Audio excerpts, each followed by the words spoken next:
Thank you so much હેમંતજી.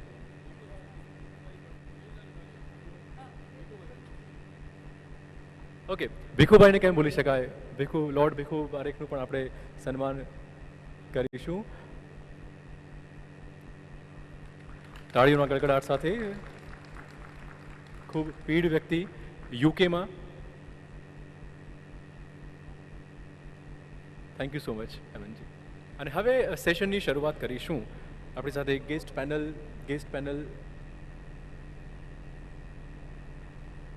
આવી ચૂકી છે અને ગુજરાતીઓનું પ્રભુત્વ, ગુજરાતીઓનું યોગદાન એ વૈશ્વિક માર્કેટમાં કયા પ્રકારનું છે, કેટલું ઇન્ફ્લુઅન્સ ગુજરાતીઓ કરી શક્યા છે, આ મુદ્દે આ સેશનમાં આજે આપણે વાત કરીશું.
જેમ પહેલાં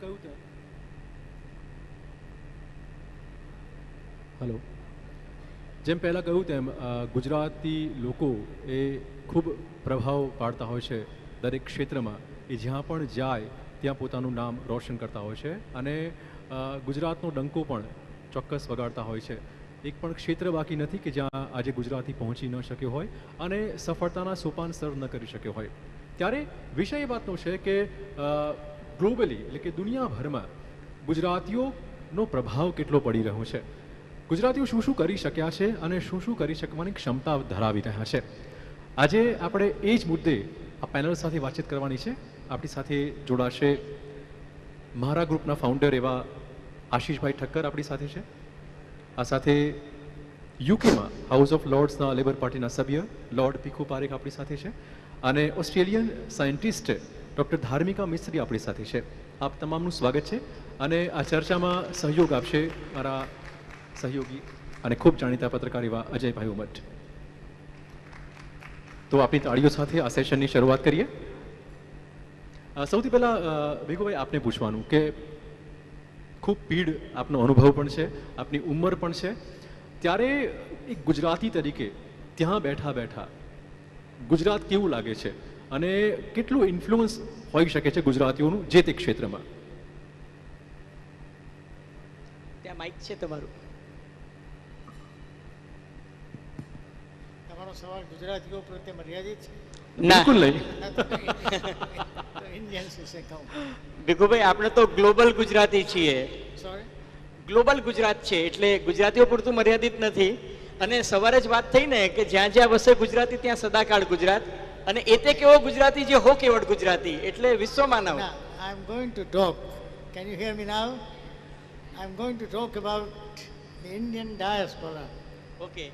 And the question, we have had some discussions in the morning. I think one or two were mistaken in their facts. Others are different, and what I thought I would do is to give you a sketch of what has happened to our people during the last 140 years that we have been traveling.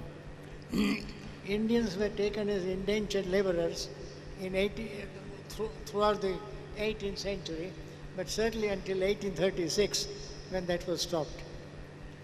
After that, slavery was abolished. For all these reasons, we needed an extra pool of labor. And they found that not in the Japanese.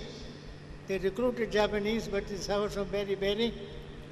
They tried Portuguese, and they finally settled on Indians. And this is very striking historically. What did they think of us? In order for a group to say these guys can come as indentured laborers, which means 5-year contract, they come, we give them land, they can till it, and then at the end of 5 years, either they go back or they stay on. Why did they think of, what did they think of us to be worthy of being indentured laborers? But anyway, as a result of that kind of movement, then movement to the States, Kuwait and all those places, we are about 25 million people all over the world. We are in, can you hear me? Yeah, થોડુંક નજીક. We are 25 million people roughly. We are settled in 28 countries. We are settled in about 44 countries, but mainly in 28. In no country are we in a majority except one, which is Mauritius. And in different countries, we have followed different histories, different patterns. Some years ago, I was invited to address a conference on the Indian diaspora, which was chaired by Atal Bihari Vajpayee. And I thought, I'll write it all out. So I wrote out my speech, and I was reading it just before coming here. And I was struck by the fact that, which I mentioned in that lecture, that Indians settled in 44 countries, significantly in 23. What was their history like? Where did they come from? What gods and goddesses did they take? What gods and goddesses did they drop? What is the area of life to which an immigrant always wants to cling? Look at yourself and look at myself. After 2 generations, 3 generations, what is common between you and your great-great-grandchildren? And the surprising thing is, we thought there were 4 possibilities. Dress is one possibility. Second is love of music. You like to hear music and then it continues in generations. The other is food. And we discovered that food was the constant. Your children and grandchildren, once they are accustomed to it, would love Indian food. You don't have to worry about it. Although that doesn't make them Indian, but that at least initiates them into Indian culture. In terms of politics, some of these countries produce Indians, Gujaratis, as senior politicians. South Africa was one of the finest countries which produced first-class Indian political leaders who went to jail with Nelson Mandela and other things. This hasn't happened in almost any other country. If you look at Malaysia, if you look at Sri Lanka, if you look at Pakistan or West Indies, you don't find Indians in prominent positions. They always want to do business quietly, send their children to private education, and hope that that will give them a platform to take off. That has been their thesis. With the result that if you look at our people, that constant tendency to make money, but not money for its own sake, as they would do here. Money in order to pass it on to the children, and then give them as a starter. So for all these reasons, our people lost some gods. I can give you examples of which gods we lost in Trinidad, which is a fascinating country. If you look at Trinidad, Tobago, and Jamaica, we lost various gods, but we restored some others, like Kali. Kali became a very popular goddess in Jamaica. It was also very striking that Indian male, especially a Hindu male, was always afraid of a black colleague. Why? Why was a Hindu young man of this young man's age, 25, 26, always afraid of a black man? And that's because he thought that the black man was going to steal his woman. That was one of the deepest fears our people had, that the black man, more formal, more charming, more ecstatic, romantic would take away our wife and leave us alone. So that kind of fear we always had. Even now, in some countries, that fear remains. So then, if you look at the history of the West, if you take different countries, you get different patterns. I don't want to talk about the states, because most of you know it. Don't want to talk about England, because I know it quite well, but you also know something about England. I want to talk about those parts of the world which we tend to forget, and which haunt us. And when we talk about immigrants, we forget that we created a second class of citizens, the untouchables, if you like, whom then we sent abroad and been cared for them carefully. Take the West Indies. West Indies, our people were recruited and sent to work as indentured laborers. Now naturally you can't have men alone, you must have women. So the British say there'll be 5 women for 20 men. Just think for a second. What does it take somebody to think like this, that we will allow 5 women for 20 men, which they did, and what was the result? The result was that a woman can fool around with all of them. It also meant that she became manipulative. She became the stronger party because she knew that she was stronger than the male. The result of that was the entire family values got topsy-turvy in the West Indies. Not the values of India, where wife can be, the husband is patriarch, the wife obeys and all that kind of thing. In the West Indies, a total transformation, and family values became quite different to what we think now. With the result that in 1870 and 1880, the government of the West Indies began to worry about the decline of the family. So brought in strict rules. If a woman was found fooling around, she is in jail. If a man was doing this kind of thing, he is in jail. Strict rules, with the result that since 1940-50, this value structure has changed. And if you have a West Indian friend, and if you talk to him, you will get the feeling of what I'm saying. So that's broadly about what happened to the West Indies. South Africa, the story was quite different. It's the only part of the world where we were politically active, like Yadu and Mahatma Gandhi and others. Yeah. Jamaica, again, we were active. In Malaysia, we were active. But in other countries, we simply remained passive. What was the consequence of that? And that is beautifully put by a man called Mohandas Gandhi. He put it beautifully because in South Africa, he was fighting against the unjust laws which require Indian marriages to be registered. So people who would go from here to South Africa, husband and wife, the government said, you must register your marriages. And Indians said, this is unacceptable. You can ask your slave to do this. We are married, but my passport says this, nothing more than that. But no, the government insisted. Gandhi led a protest. He expected a lot of people to follow him. They didn't. Because many of them were doing a quiet deal with the officers. They were giving money and getting a register. Gandhi realized that his people, as he called them, were not going to stand by him and fight with him. With the result that he made a remark which I want you to remember. Have I gone on too long? Just 1 minute. Yeah. So what we can do... Let me just finish this remark. Yeah. At which point Gandhi got unbelievably angry for the first time in his life. And he said, when shall we learn to rebel against ourselves? Just look at the sentence. When shall we learn to rebel against ourselves? આપણે માટી જેવા છીએ એની સામે આવા પ્રકૃતિ સામે ઉભા રહેવાની શક્તિ કેમ નથી આપણામાં? And then he went further. The next sentence. If you behave like a worm, don't blame others for trampling on you. Very well said. કીડા તરીકે તમારે જીવવું હોય તો સામો માણસ તમારા પર પગ મૂકવાનો. વાંક તમારો છે કે તમે પેલાને ટેમ્પ્ટ કર્યો. માણસને ટેમ્પ્ટ જ ના થાય તમારી સામે કોઈ જાતની છૂટછાટ લેવાની.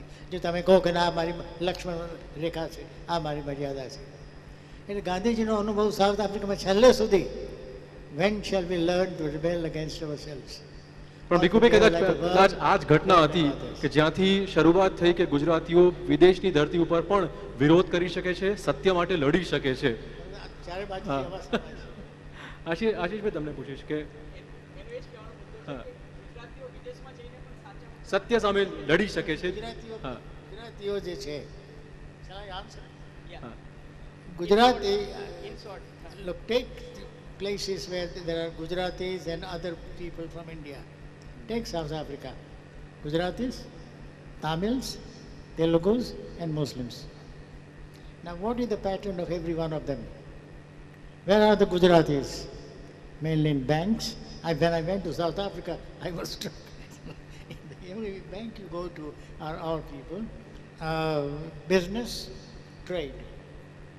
Blacks were working on the farms which our people owned. That happens with Gujaratis. બરાબર. Mainly Gujaratis. અન્ય લાક્ષણિકતાઓની ગુજરાતીઓની વાત કરીએ. આશીષભાઈ તમને પૂછીશ કે જે રીતે તમે પોતાનું ગ્રુપ ચલાવો, ફાઉન્ડર છો ઓફ મારા ગ્રુપના, બિઝનેસ ઓપોર્ચ્યુનિટી કેવી રીતે શોધી અને કેવી રીતે આટલો ડેવલપ કરી શક્યા? Good afternoon. Thank you so much. Firstly, I'd like to thank Sunil Bhai and Profil Bhai Naik, Susmith and the team at Ayana, also Barun Das and the team at TV9 for this phenomenal setup. And really, I'd like to salute your passion for holding this, really the promotion of Gujaratis globally and bringing that, as Sunil Bhai said, removing the coconut nuss of all of us. I think it's a brilliant thing. And I've been personally quite lucky because my spiritual leader, Morari Bapu, has, with his teaching of Satya, Prem and Karuna, has kept me very connected with Gujarat and India. He's made me very, very proud to be a Gujarati and to be an Indian. And obviously, getting married to Krishna, my wife, who's in the crowd, has made me even more so proud to be Gujarati, who's from Gujarat. But Amara family, 1890 we left Gujarat and we went to East Africa. So when you think about, my ancestors traveling purely for entrepreneurial opportunities, it's quite amazing. I'll interrupt you for a moment. Vikubhai, his story is, from rags to riches. But interestingly, I thought that seldom you will find, dropouts will become the richest person in the world. For example, Bill Gates or Steve Jobs. Here is a story that he is a dropout and still he has become one of the richest men. So that is the, I think, very inspirational story that we want to hear from you, because time is a constraint, but that is the most interesting story that we want to hear from you. From a refugee, you have become the richest man. Tell us that story. Huh? Yes.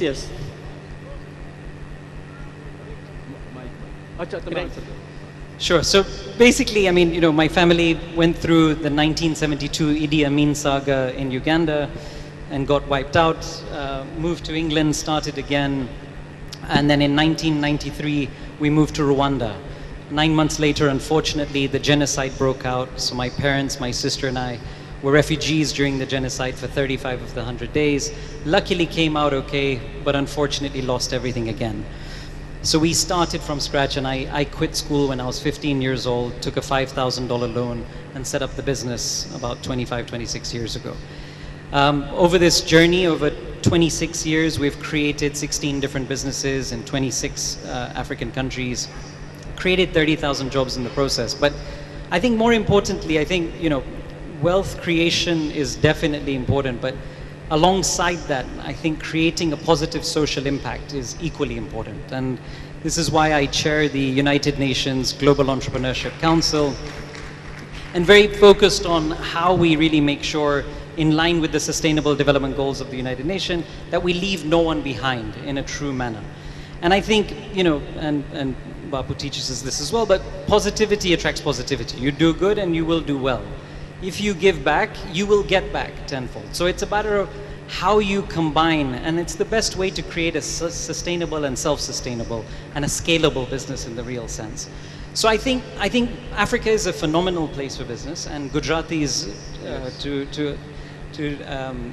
Lord Zo's point was that, you know, Gujaratis have really penetrated a lot of these African countries. I mean, it's great to see an ambassador of Uganda to the United Kingdom who's a Gujarati who's here as well, and it's proud that we've got this kind of thing and we've been able to spread, but we don't forget our roots, which is the key thing. And thanks to events like this, even more so. So I would say, you know, the biggest thing is that Africa, people talk about the challenges, people talk about corruption, people talk about more difficult, you know, 54 different countries, but in my opinion, frankly, there are only going to be takers if there are givers. Private sector deva jai to elaka lese, right? આપણે ના દે તો એ સિધી રીતે ધંધો થઈ શકે છે. Okay, વાત કરીએ ઓસ્ટ્રેલિયાની થોડી વાત કરીએ. આપણી સાથે ધાર્મિકા પણ છે. Yes. ધાર્મિકા, is there any problem you faced being a Guju girl or an Indian girl? Is it a problem? Oh, sorry. No, that's not a problem. Today is 15th October. Oh, yes. Today is 15th October, and incidentally that she is one of the finest researcher based out of Australia, and her area of expertise is in breast cancer, and today the whole world is celebrating Breast Cancer Awareness Day.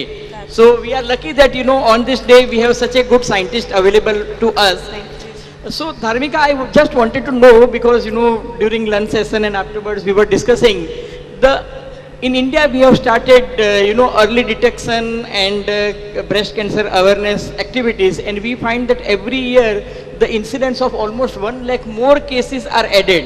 So I just want, and Indian scientists could not find out the reason. What is the reason or cause of this breast cancer? Some people, there are certain myths that, you know, if you consume more oral contraceptives or infertility treatment, or, you know, if you don't have children, or if there is no breastfeeding, then that may cause, you know, this breast cancer. So as an expert, I want to understand from you that what is the reason, because there are a lot of myths. So what is reality? And another thing, that what is the protocol in Australia? For example, in India, after 30 years you start, you know, sonography, then mammography every second year, and after 50 years every year you should undergo mammography and other things. So what is the protocol for early detection and creating awareness in the society in nutshell?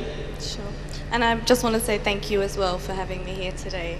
I would start with the first part, which is, you know, what causes cancer? That's a very heavy question, Cancer, we still really don't know the root cause, but we know a few things about the way that it behaves. So we know that it can happen at any time for lots of different people. It can be triggered by different things in environment or lifestyle, but we can't pinpoint and say... Maybe stress also.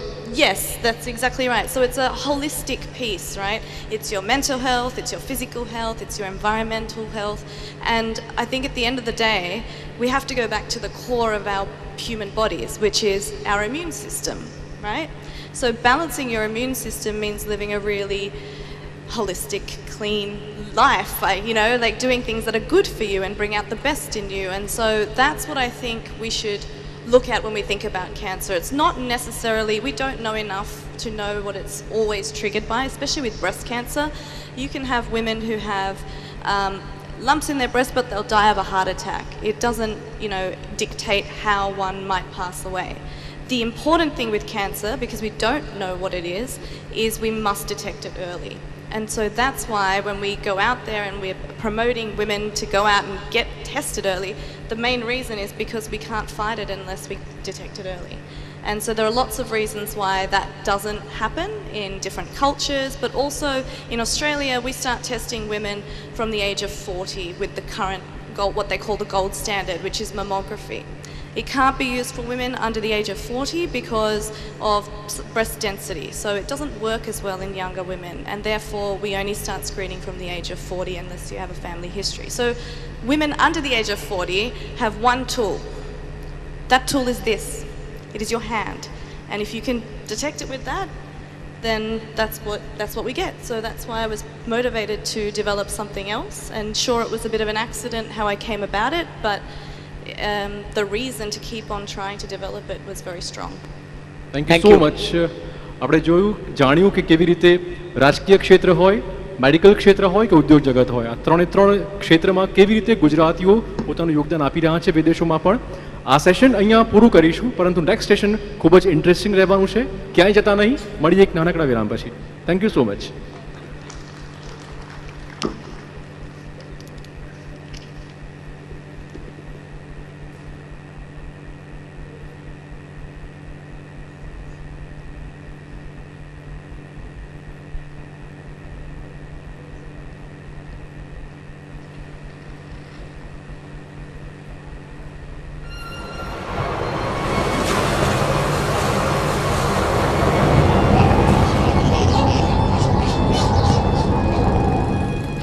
Thank you so much. ન ભૂતો ન ભવિષ્યતિ આ શબ્દનો ઉપયોગ આજે કરીએ તો એ કોઈ અતિશયોક્તિ નથી. ચિરાગ, જે રીતનો અહીં સંવાદ થઈ રહ્યો છે એ રીતે લાગી રહ્યું છે કે આ જ મંચ હોઈ શકે કે જ્યારે આટલો ઉચ્ચ કક્ષાનો સંવાદ થઈ શકે, જેમાં ગુજરાતની વાત છે, ગુજરાતીઓની વાત છે, ગુજરાતીઓને સન્માનવાની વાત છે અને વધુ કેટલાક ગ્લોબલ ગુજરાતીઓને સન્માનવાનો આ મોકો છે.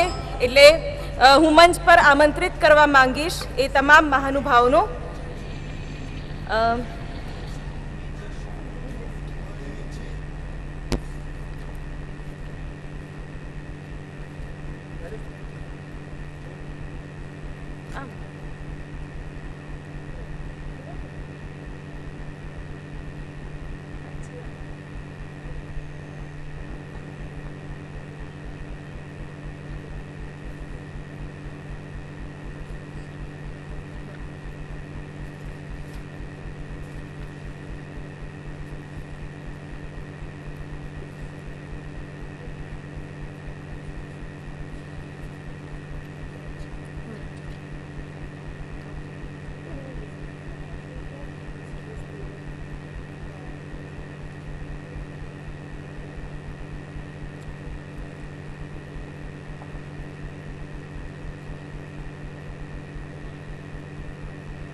હું આમંત્રિત કરવા માંગીશ મંચ પર ગોવા ગુજરાતી સમાજ, મિસિસ કાજલ લલિત શાહ અને Mr and Mrs Jatin Parekh, આમને હું આમંત્રિત કરવા માંગીશ મંચ પર. આ સાથે હૈદરાબાદ ગુજરાતી સમાજને પણ હું આમંત્રિત કરવા માંગીશ. પંકજ દોશી, ગુજરાતી સમાજના તમામ મહેમાનો જેટલા પણ અહીંયા હાજર હોય તે તમામ જે ગુજરાતી સમાજની સેવા કરી રહ્યા છે, ગુજરાતી સમાજના ઉત્થાન માટે તેઓ કામ કરી રહ્યા છે, આ તમામને હું અહીંયા મંચ પર બોલાવવા માંગીશ. એમનું સન્માન કરવા માટે હું TV9 માંથી હેમંત શર્માજીને અને પ્રફુલ્લ નાયકને આમંત્રિત કરીશ કે તેઓ ઉપર આવે સ્ટેજ ઉપર અને તેમનું સન્માન કરે. Please ma'am.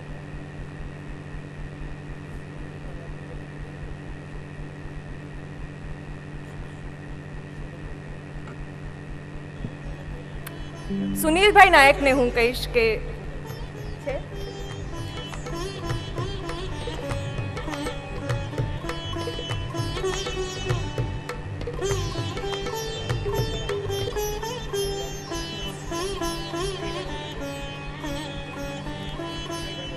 સુનિલભાઈ નાયકને પણ હું આમંત્રિત કરીશ મંચ પર.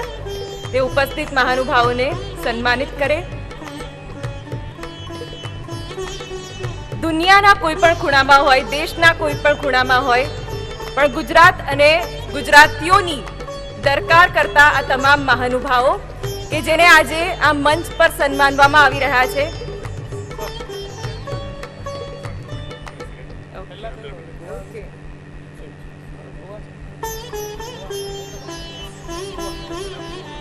ગોવા ગુજરાતી સમાજ.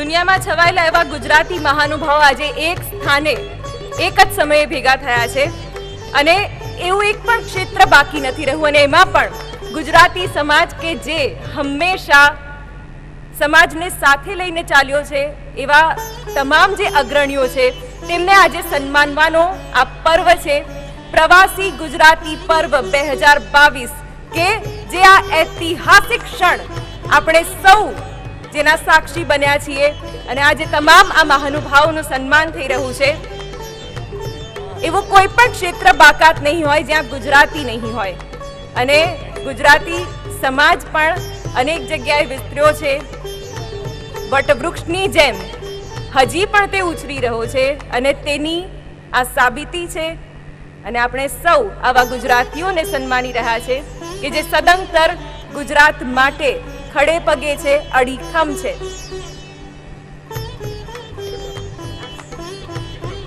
હૈદરાબાદ ગુજરાતી સમાજ તેઓ પણ અવિરતપણે પોતાના અથાગ કર્તવ્ય અને પરિશ્રમ થકી ગુજરાતી સમાજની સેવા કરે છે અને કદાચ આનાથી અનોખું અને આનાથી સારું મંચ કોઈ ના હોઈ શકે કે જ્યાં આ તમામ મહાનુભાવોને આપણે આવકારી રહ્યા છીએ તેમનું સ્વાગત કરી રહ્યા છીએ તેમનું સન્માન કરી રહ્યા છીએ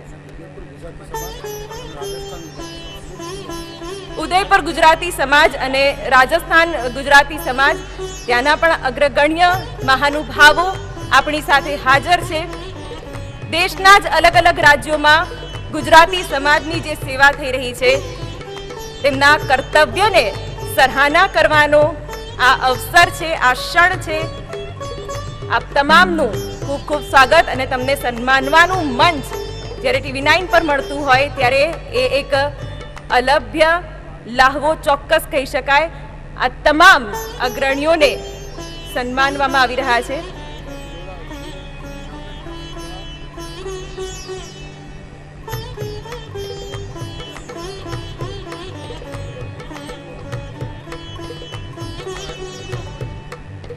કોટા ઉદયપુર ભીલવાડા આ તમામ વિસ્તારોમાં રાજસ્થાન ગુજરાતી સમાજ કે જે પોતાની સેવા થકી સુવાસ પાથરી રહ્યો છે આ તમામને આજે અમે સન્માની રહ્યા છીએ પ્રવાસી ગુજરાતી પર્વ 2022 કે જેના મંચ પર દુનિયામાં દેશમાં છવાયેલા આ તમામ મહાનુભાવો કે જેમને આજે આપણે સન્માની રહ્યા છીએ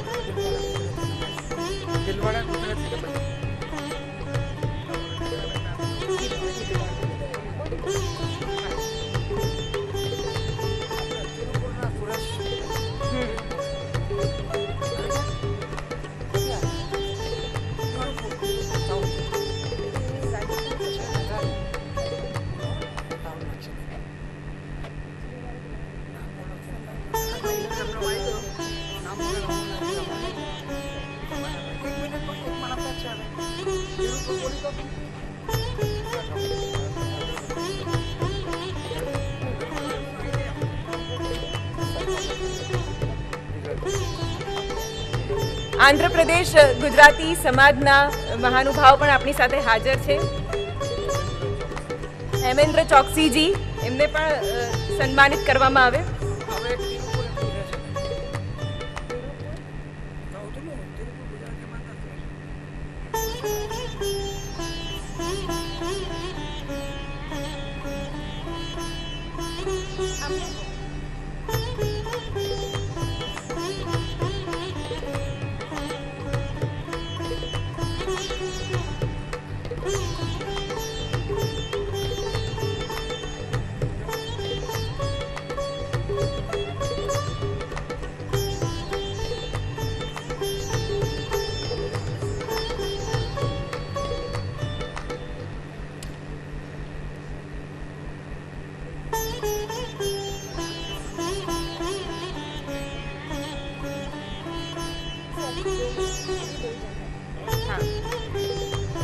હવે હું મંચ પર બોલાવવા માંગીશ રાહુલ પટેલજીને કે જેઓ USA KBC બેંકમાં CIO છે આ સાથે જ ઘણા બધા IT ક્ષેત્રો અને અન્ય પ્રવૃત્તિઓ સાથે પણ તેઓ સંલગ્ન છે તેમને પણ હું મંચ પર બોલાવવા માંગીશ આ સાથે હું બોલાવવા માંગીશ મિસ્ટર પ્રેમદીપ શાહને કે જેઓ corporate bank head of new economy fintech and platform coverage for Asian and Deutsche બેંકના ડિરેક્ટર છે. આ બંનેને હું મંચ પર બોલાવવા માંગીશ અને તેમનું સન્માન કરશે Hemant sir.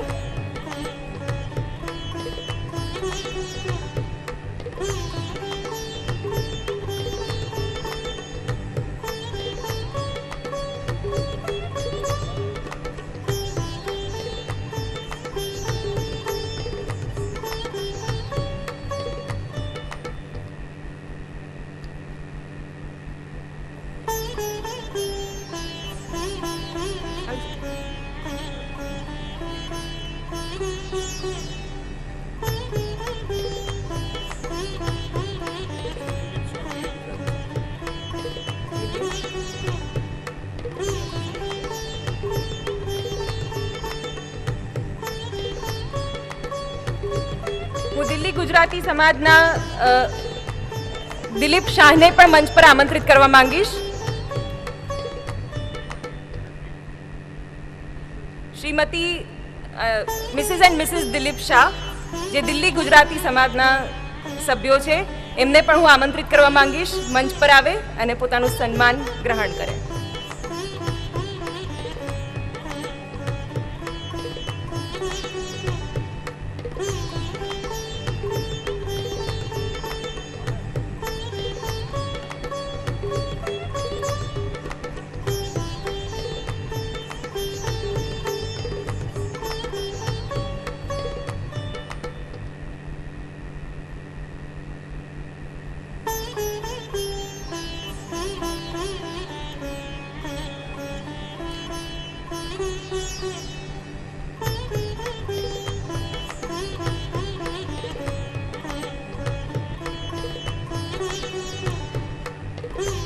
Thank you so much sir.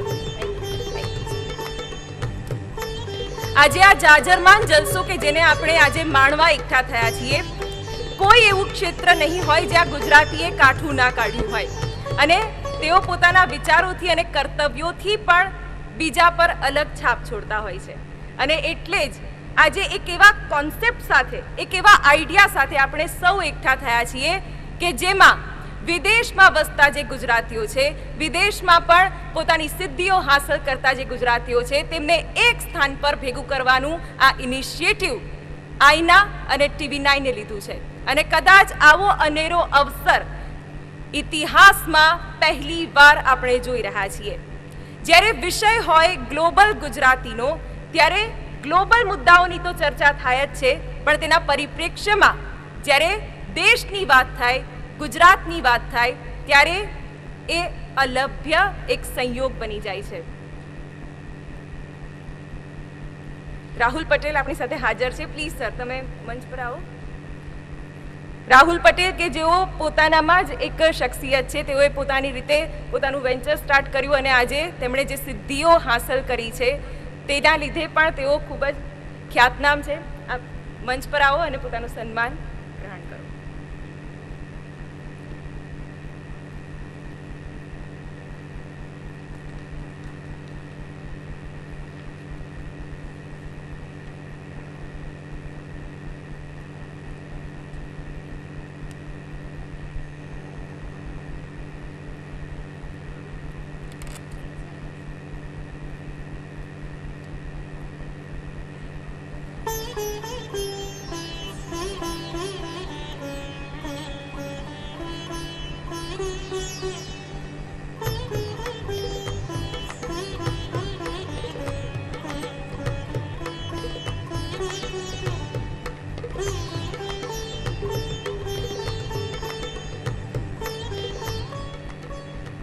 પરદેશમાં જ્યારે આપણે એમ કહીએ ને કે ગુજરાતી છું, તો ત્યાંના લોકોનો જે અહોભાવ હોય એ કંઈક અલગ જ હોય. કારણ કે આપણી હેલ્થ અને વેલ્થ આ બંનેના ચર્ચા દુનિયાભરમાં છે. આજે ગ્લોબલ વિષયોની વાત થઈ રહી છે, તો ગુજરાતીઓ ગ્લોબલ વેલ્થમાં શું ફાળો આપી રહ્યા છે તેની ચર્ચા પણ થવી જોઈએ. ગ્લોબલ વેલ્થ અને ગુજરાતની કેપિટલની ચર્ચા થવી જોઈએ. અને આ જ છે આપણું નેક્સ્ટ સેશન. હું સ્વાગત કરવા માંગીશ એ તમામ ગેસ્ટનો જે અમારી સાથે પેનલમાં હાજર રહેવાના છે. સૌથી પહેલાં હું મારા જે સહયોગી છે, જે આમાં મોડરેટ કરવાના છે શ્રી અતુલ પારેખ, એમને કહીશ કે મંચ પર પોતાનું સ્થાન ગ્રહણ કરે. આપણે નેક્સ્ટ સેશન ચાલુ કરીશું, પરંતુ એક આપણી વચ્ચે એક હસ્તી ઉપસ્થિત છે, સાઉથ આફ્રિકાની એક્ટ્રેસ તરીના પટેલ અહીંયા મોજૂદ છે. એમનું પણ આપણે ચોક્કસ સ્ટેજ પર બોલાવીને સન્માન કરીશું. હેમંતજી આવો આપ અને તરીના પટેલને સન્માનિત કરો. ખૂબ તાળીઓના ગડગડાટ સાથે એમને વધાવી લઈએ. સાઉથ આફ્રિકાની ધરતી પર એ પોતાના કલાના કામણ પાથરી રહ્યા છે. વેલકમ.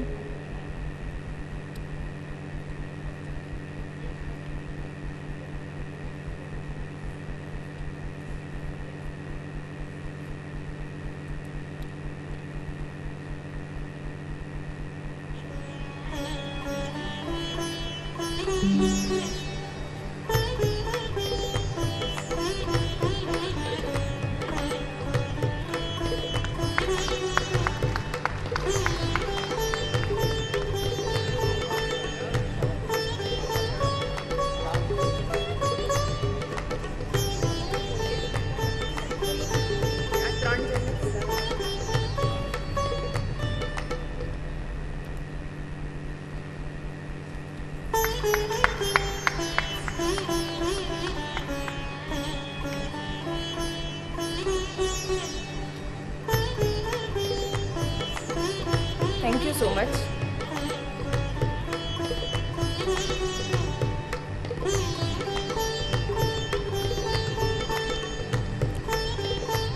તો આપણે વાત કરી રહ્યા હતા ગ્લોબલ વેલ્થની. ગ્લોબલ વેલ્થ ગુજરાતી કેપિટલ એ આપણા નેક્સ્ટ સેશનનો વિષય છે. હું સૌથી પહેલાં બોલાવવા માંગીશ અતુલભાઈને, અતુલભાઈ પરીખ, કે જે મારી સાથે હાજર રહેશે અને સાથે જ અમારી સાથે પેનલ ડિસ્કશનમાં જોડાશે કેની દેસાઈ, કે જે જાણીતા ઉદ્યોગ સાહસિક છે અને FIAના પ્રેસિડેન્ટ છે. આ સાથે જ હું એઓડી ગ્રુપના ચેરમેનને બોલાવવા માંગીશ દેવ ભરવાડજી.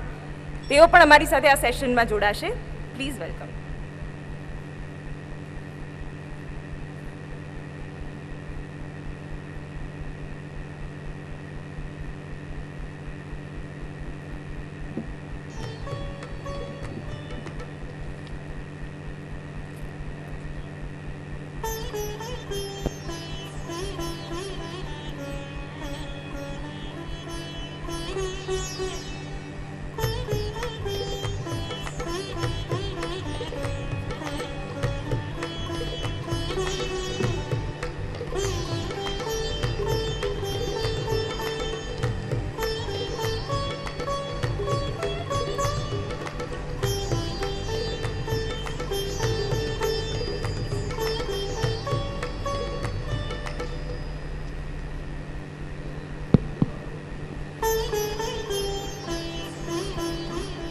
ગુજરાતીઓમાં એક ચર્ચા હંમેશા રહેતી હોય છે કે કંઈક નવું કરીએ, કંઈક એવું કરીએ કે જે અલગ હોય.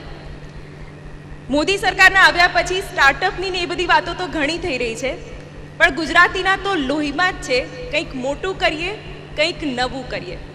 અને આજે ગુજરાતી મોટું કરતાં કરતાં પોતે પણ કેટલો મોટો બની ગયો છે એ આપ સૌને જોઈને એ વસ્તુની પણ અનુભૂતિ થાય છે. આજે એ જ વિશે વાત કરવી છે કે કેવી રીતે આ ઉદ્યોગ સાહસિકોથી મટીને આજે એવા બિઝનેસ ટાઇકૂન બની ગયા છે કે જેમની વિશ્વભરમાં નોંધ તો લેવાઈ જ છે, પણ સાથે સાથે એવો એક વર્ગને પણ તેઓ ઇન્ફ્લુઅન્સ કરી રહ્યા છે કે જે એમને જોઈને શીખી રહ્યો છે.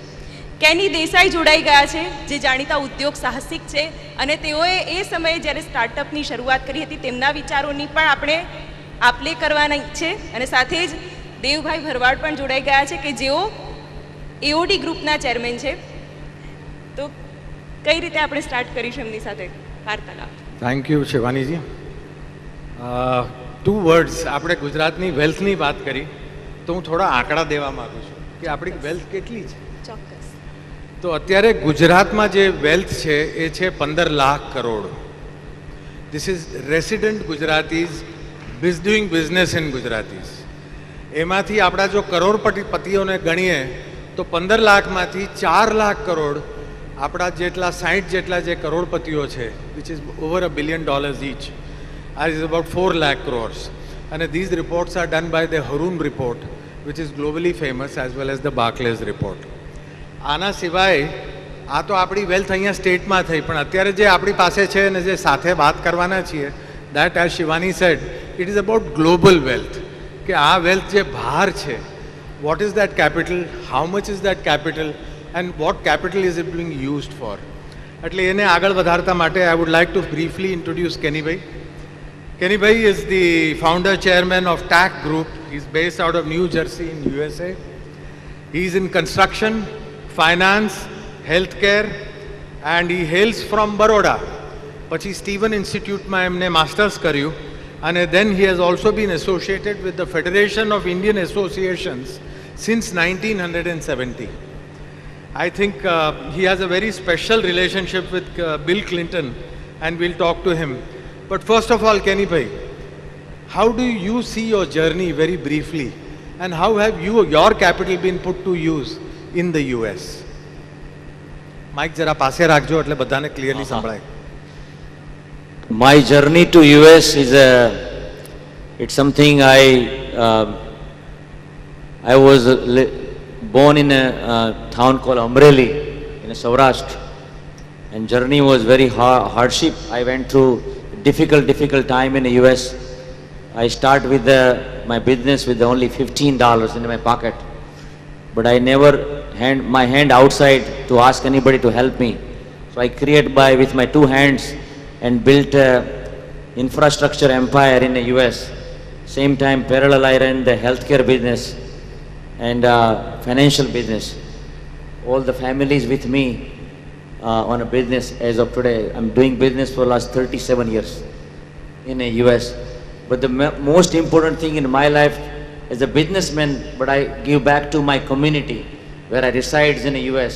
So I have done so much philanthropic work, give back to my community. That's the reason I'm serving Federation President and helping community to build and grow together. And that was one of the key of my life. Same time, give back to my homeland, which is in India. So I wanted to give back to India to help. We have done several charity work in India also, and helping. We have 17 schools running with a remote area in India with the help of Pujya Bhaisri, which is come tomorrow. So, and we have done several other foundations. So that's what the way I believe, Thank you. અને એટલે જ તમારું જે યોગદાન છે એની આજે સરાહના કરવી રહી. તમારા ગુજરાતને લઈને શું વિચારો છે? ગુજરાતને તમે આગામી દિવસોમાં કેવી રીતે જોઈ રહ્યા છો? હું જે જોઈ રહ્યો છું આપણા ઇન્ડિયા માટે specially Gujarat, the growth of Gujarat will be amazing. I think it will be fastest growing state in the India, but overall the વિશ્વમાં પણ જોઈએ તો ગુજરાતનું પ્રદાન બહુ જ જે ફ્યુચર જોઈએ છે આપણું, જે એ કદાચ આપણે જેમ જાપાન કેટલું આગળ આવી ગયેલું એવું આ this century belongs to India, but in the India Gujarat will be the number one. It also will be the entire world. The Gujarat state will be very popular because all Gujaratis are businessmen and they're sitting everywhere in the world, and wherever they are they really brighten up. So I have seen so many colleagues, even mine, whichever the state you will see every part in a world they have a various type of categories, like they are businessmen, engineers, architects, doctors, politicians. So many Gujaratis in space right now, which is amazing. Not in India, but over there Gujaratis are in space, which is એટલે એવું અનુકૂળ વાતાવરણ બની રહ્યું છે. દેવભરવાડી, તમે તમારા શું મંતવ્ય આપશો? કારણ કે હવે પહેલાનું ગુજરાત નથી રહ્યું. હવે જે 80ના દાયકાનું ગુજરાત હતું એ નથી. હવે એ પણ ટેકનોલોજી તરફ આગળ વધી રહ્યું છે. ભલે ક્યાંક થોડી ઘણી હજી પણ સુધારાનો અવકાશ છે, પણ છતાં પણ ગુજરાતે જે હરણફાળ ભરી છે, કઈ રીતનો અનુભવ તમારો ગુજરાતને લઈને છે, ને આવનારા દિવસમાં તમારા પણ કોઈ પ્લાન્સ હોય ગુજરાતને લઈને તો પણ શેર કરો. શિવાની, એક મિનિટ લઉં વચ્ચે, તો I would like to introduce him so that you will get the perspective કે કયા perspective થી એ કહે છે. So Devbhai Bharwad is the founder and owner of a group called AOD. He's chairperson now. He's based out of Kansas City, અને એ commercial property, retail, hotel અને finance-માં છે, અને ફોગા સાથે બહુ જ સંકળાયેલા છે. ફોગાની વિશે પણ આપણે થોડીક વાત કરશું આગળ જઈને. અને આ બે ભાઈઓ એવા છે કે federation of Indian associations and Federation of Gujarati Associations. Between the two of them, they have done carpet bombing of USA. So over to you, Devbhai, for replying Shivani Ben. First of all, I would like to say thank you to Praful Bhai Nayak, Sunil Bhai Nayak, and INA team and TV9 as well for having me here. So, આપનો જે question છે about Gujarat, so I think I left India in 2003 અને અત્યારે જે ગુજરાતને જોઈએ છે એમાં બહુ જ ફરક છે અને એનો બધો જ ફાળો આમ તો આપણે કહીએ તો માનનીય પ્રધાનમંત્રી શ્રી નરેન્દ્રભાઈ મોદીજીને જાય, કારણ કે જે એમનું વિઝન હતું અને જે એમનું વિઝન છે અત્યારે અને જે રીતે આપણા ગુજરાતનો ગ્રો થઈ રહ્યો છે, જે રીતે કેનીભાઈએ કહ્યું કે ભાઈ બેસ્ટ સ્ટેટ ગ્રોઈંગમાં આપણે ગુજરાતને ગણી શકીએ અને ડેફિનેટલી એકદમ એવું જ છે અને એવું દેખાય છે કે હજી ઘણું બધું સારું અને જબરદસ્ત થશે અને એપ્રિશિએટ બીજેપી સરકાર કે ભાઈ એ લોકો આટલું પર્સનલ ગુજરાત ઉપર ધ્યાન આપી રહ્યા છે. ઓલ ઓવર ઇન્ડિયાનો એટલો ગ્રોથ છે પણ છતાં બી ગુજરાત કંઈક અલગ જઈ રહ્યું છે. હું I am also a president of Gujarati Samaj of Kansas City, FOGA, Federation of Gujarati Association નો મેમ્બર છું. ડૉક્ટર વાસુદેવભાઈ પટેલ એટલાન્ટામાં છે, એમણે આની શરૂઆત કરી અને અબાઉટ ફોગા એવું છે કે અમે લોકોએ ફોગામાં એવી રીતે વિચાર્યું કે ભાઈ આપણા NRIs, આપણા ગુજરાતી જ્યારે ઇન્ડિયામાં જાય છે અને એમને જ્યારે તકલીફ પડે છે કોઈ પણ જાતની નાની મોટી, તો એ ના પડવી જોઈએ અને એના માટે આપણે એક એવી વસ્તુ કરવી જોઈએ કે દરેક જણને અહીં આગળ આવે ત્યારે કોઈ પણ તકલીફ વગર એમના દરેક કામ સારી રીતે થઈ શકે અને એટલા માટે અમે અમારા ફોગાને અહીંના ઇન્ડિયાની ગવર્મેન્ટ સાથે કનેક્ટ કર્યું છે. અમે દર 1.5-2 મહિને એકાદ વખતે કોઈ એક મિનિસ્ટર કે કોઈની સાથે ઝૂમ મિટિંગ કરીએ છીએ અને દરેક વસ્તુના પ્રોબ્લેમનો વાત કરીએ છીએ.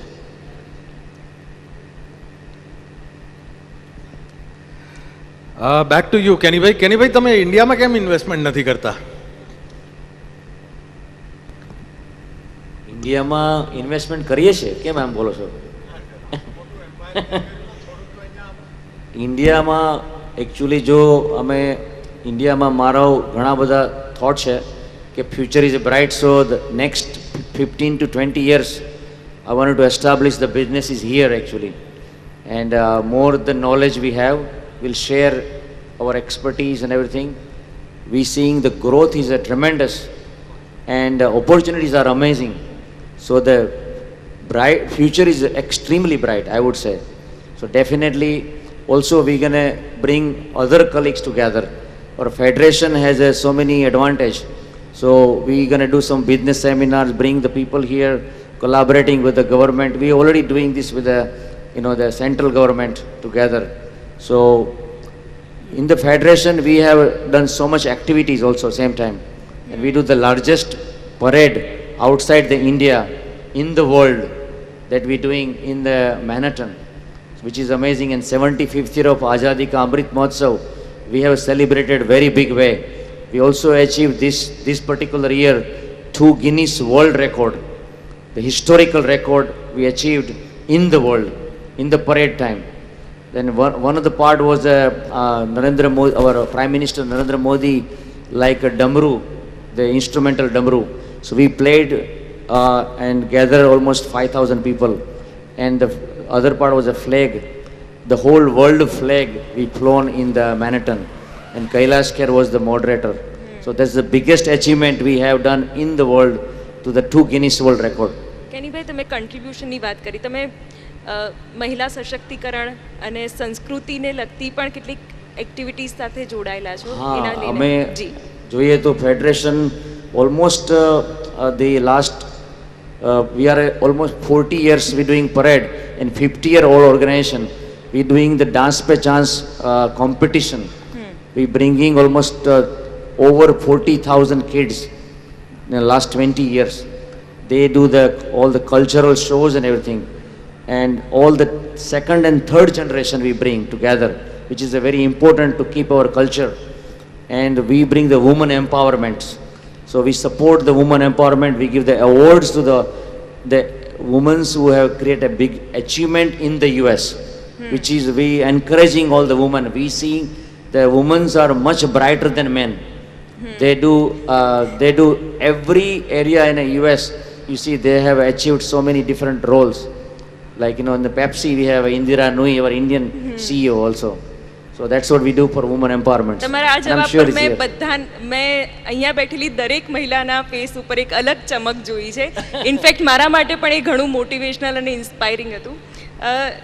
દેવભાઈ, હજી પણ ગુજરાતનું એક પણ સિટી ટેકનો સિટી નથી કહેવાતું. હવે જે યંગ જનરેશન છે એ ટેકનો સેવી છે.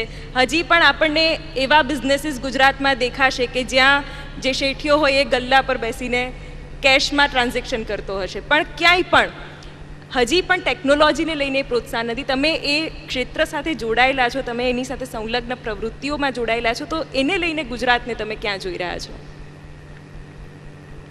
નહીં, એટલે એવું હતું કે પહેલાં આપણું ગુજરાત આઈટીમાં એટલું બધું આગળ નહોતું, અને આપણે જોઈએ તો હૈદરાબાદ 100% આપણા કરતાં બહુ આગળ હતું.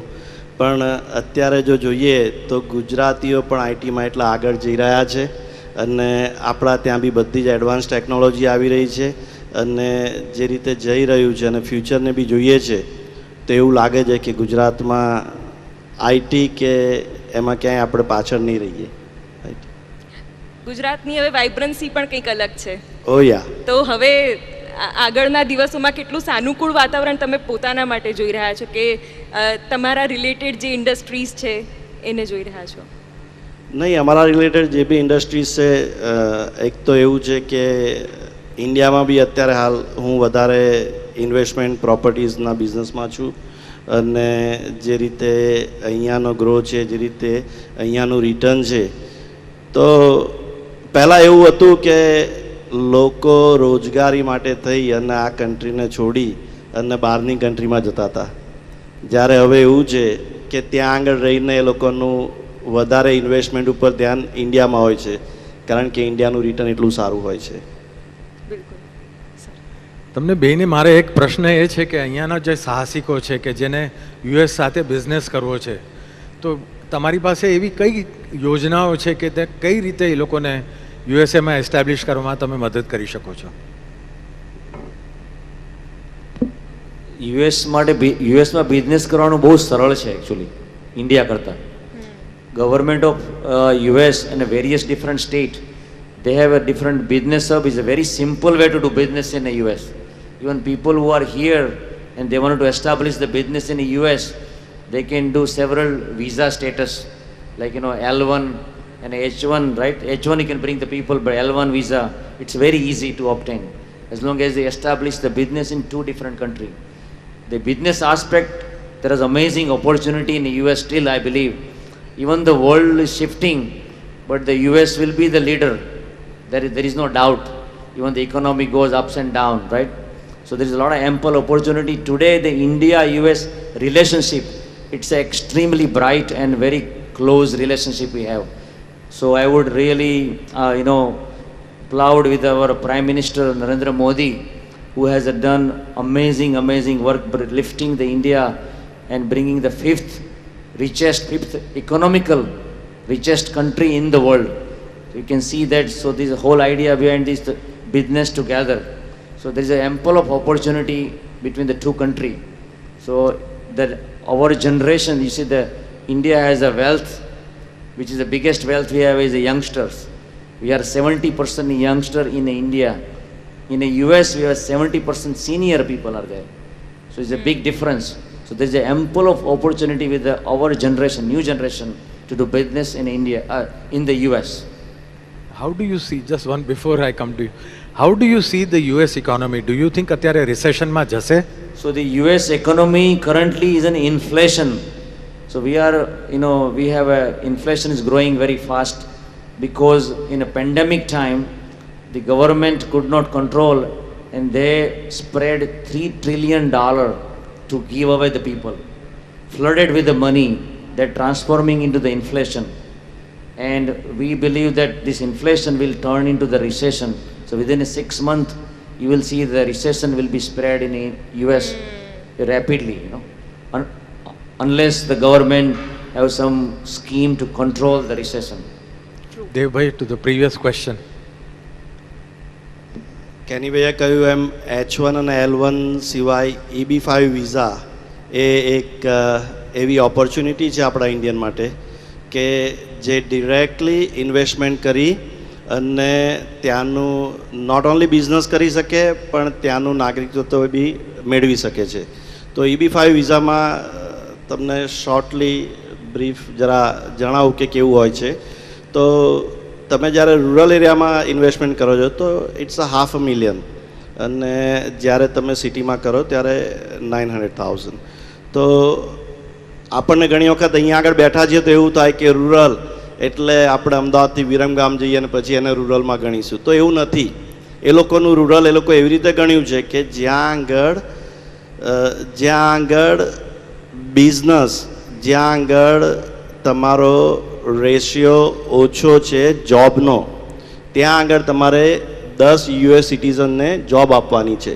તો એવું નથી કે ભાઈ તમે ગામડામાં જશો, તમે શહેરના જ નજીકના કોઈ એરિયામાં જ્યાં આગળ જોબની જરૂરિયાત છે ત્યાં આગળ તમારું ઇન્વેસ્ટમેન્ટ કરવાનું છે, ત્યાં તમે બિઝનેસ કરો છો, બિઝનેસ પણ તમારો છે, એની સાથે તમે કોઈને જોબ પ્રોવાઈડ કરો છો અને એ લોકોની જે રિક્વાયરમેન્ટ છે એને તમે 2 yearsમાં પૂરી કરો તો તમને ત્યાંનું ગ્રીન કાર્ડ મળી શકતું હોય છે. EB5 ઝોન US ગવર્મેન્ટે એસ્ટાબ્લિશ કરેલા છે અલગ અલગ સ્ટેટમાં. So you can see and then you can establish the business over there. કેનીભાઈ ઇન્વેસ્ટમેન્ટની વાત આવી છે, 2 શબ્દો છે, એક મજા અને એક જમા. ત્યાંના ગુજરાતી પણ અહીંયાના ગુજરાતીઓની જેમ મજા કરે છે કે ખાલી જમા જ કરે છે?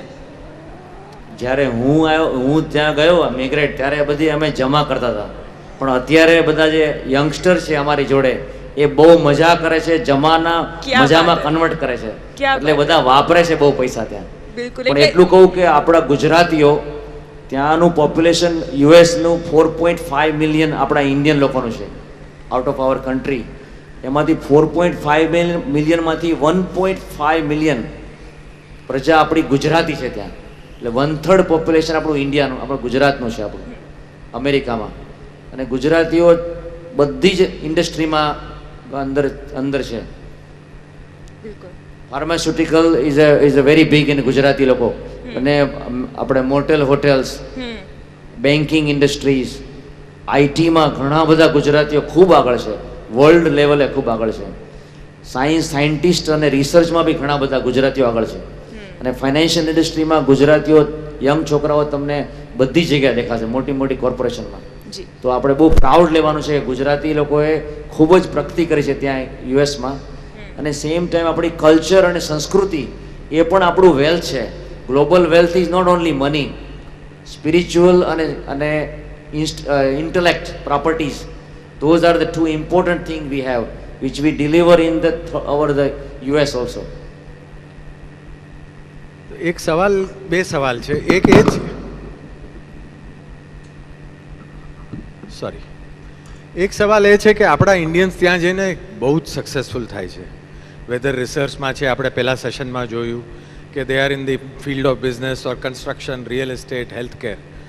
અને એ જે તમે કીધું કે ત્યાં આવીને બિઝનેસ કરવાનું બહુ જ સહેલું છે, એટલે it's easier to make money there as compared to here.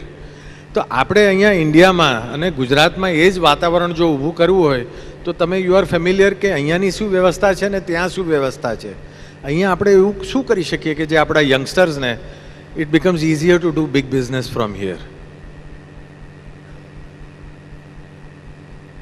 અમેરિકામાં બિઝનેસ એટલા માટે સહેલો છે કે ત્યાં બ્યુરોક્રેટિક કોઈ ટેપ નથી, એટલે તમારે ગવર્મેન્ટ જોડે કોઈ કનેક્શન નથી, ગવર્મેન્ટ જોડે ઇન્ટરેક્ટ કરવાનું હોતું નથી બિઝનેસ કરવા માટે.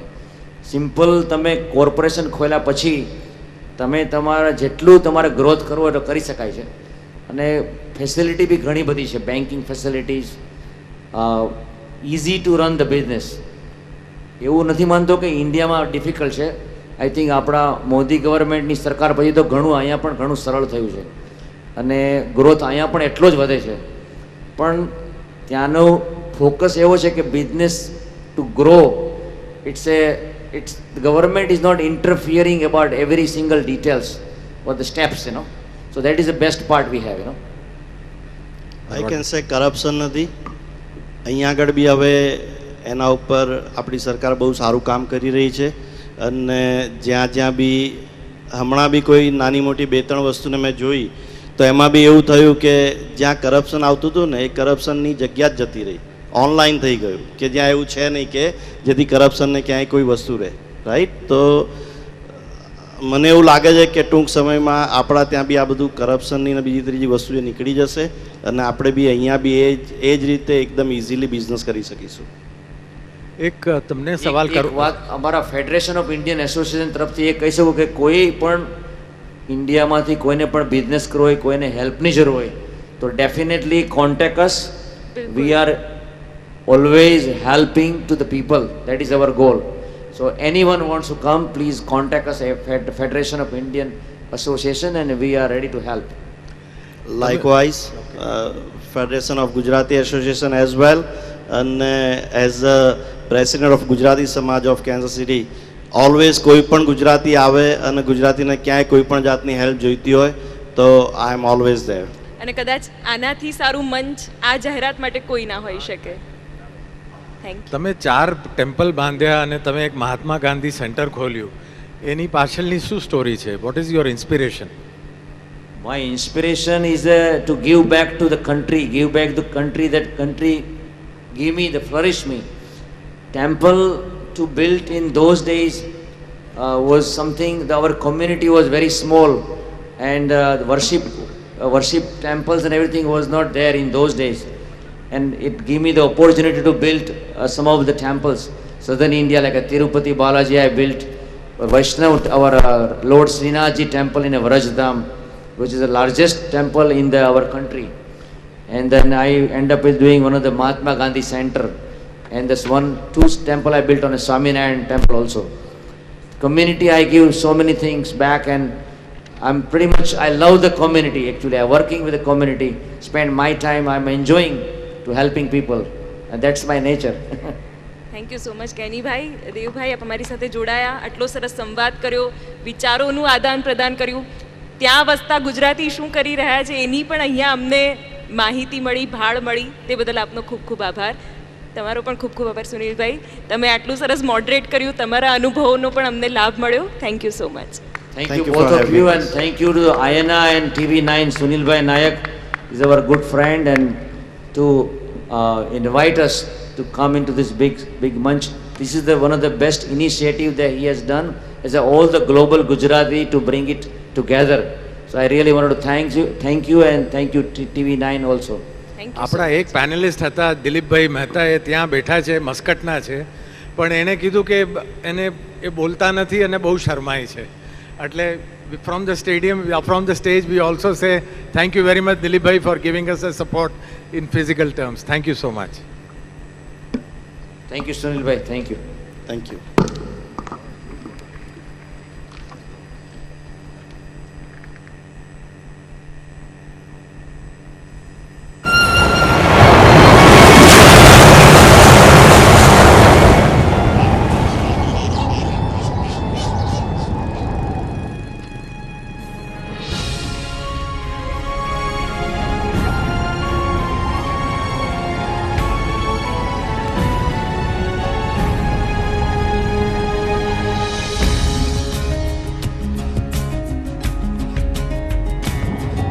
અમે સૌ ગુજરાતી વિશ્વની મહાજાતિ મુલાયમ હૈયું છે વજ્રની છે છાતી અંતથી ઉભા થયા કબીરથી ઉભાશો સિદ્ધિને શિખર ચડી કરવી ઝૂમી છે.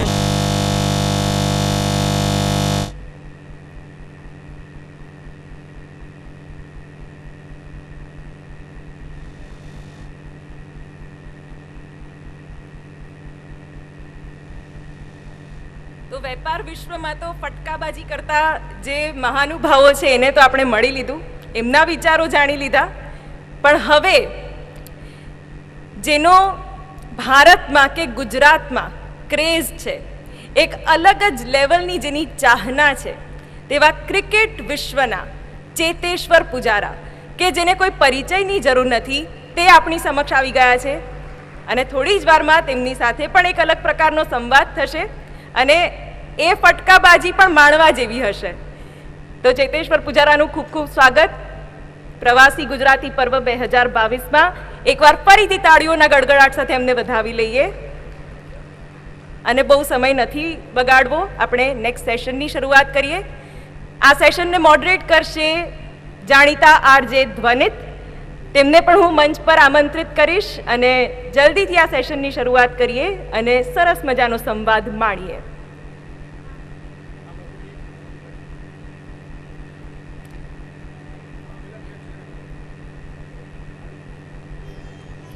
એકવાર ફરીથી તાળીઓથી વધાવો ચેતેશ્વર પુજારા.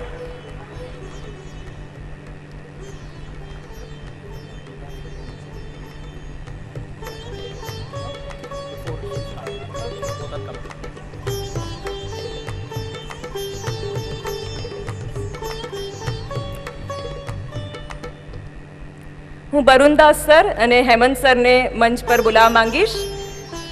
ચેતેશ્વર પુજારાનું સ્વાગત કરશે અને ત્યાર પછી સેશનની શરૂઆત. બરુણદાસ sir, Hemant sir.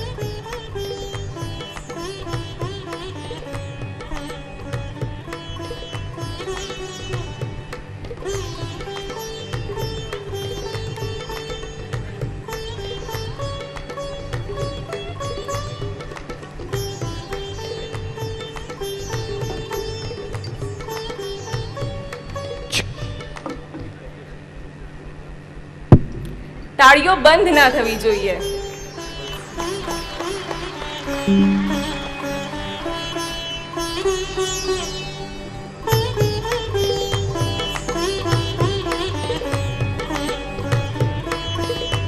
Thank you so much sir.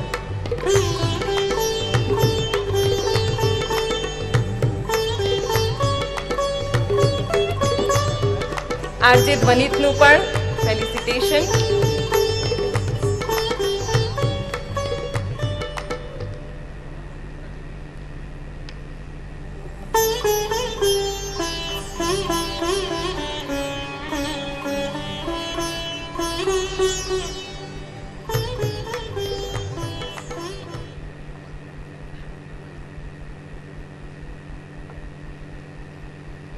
નમસ્કાર.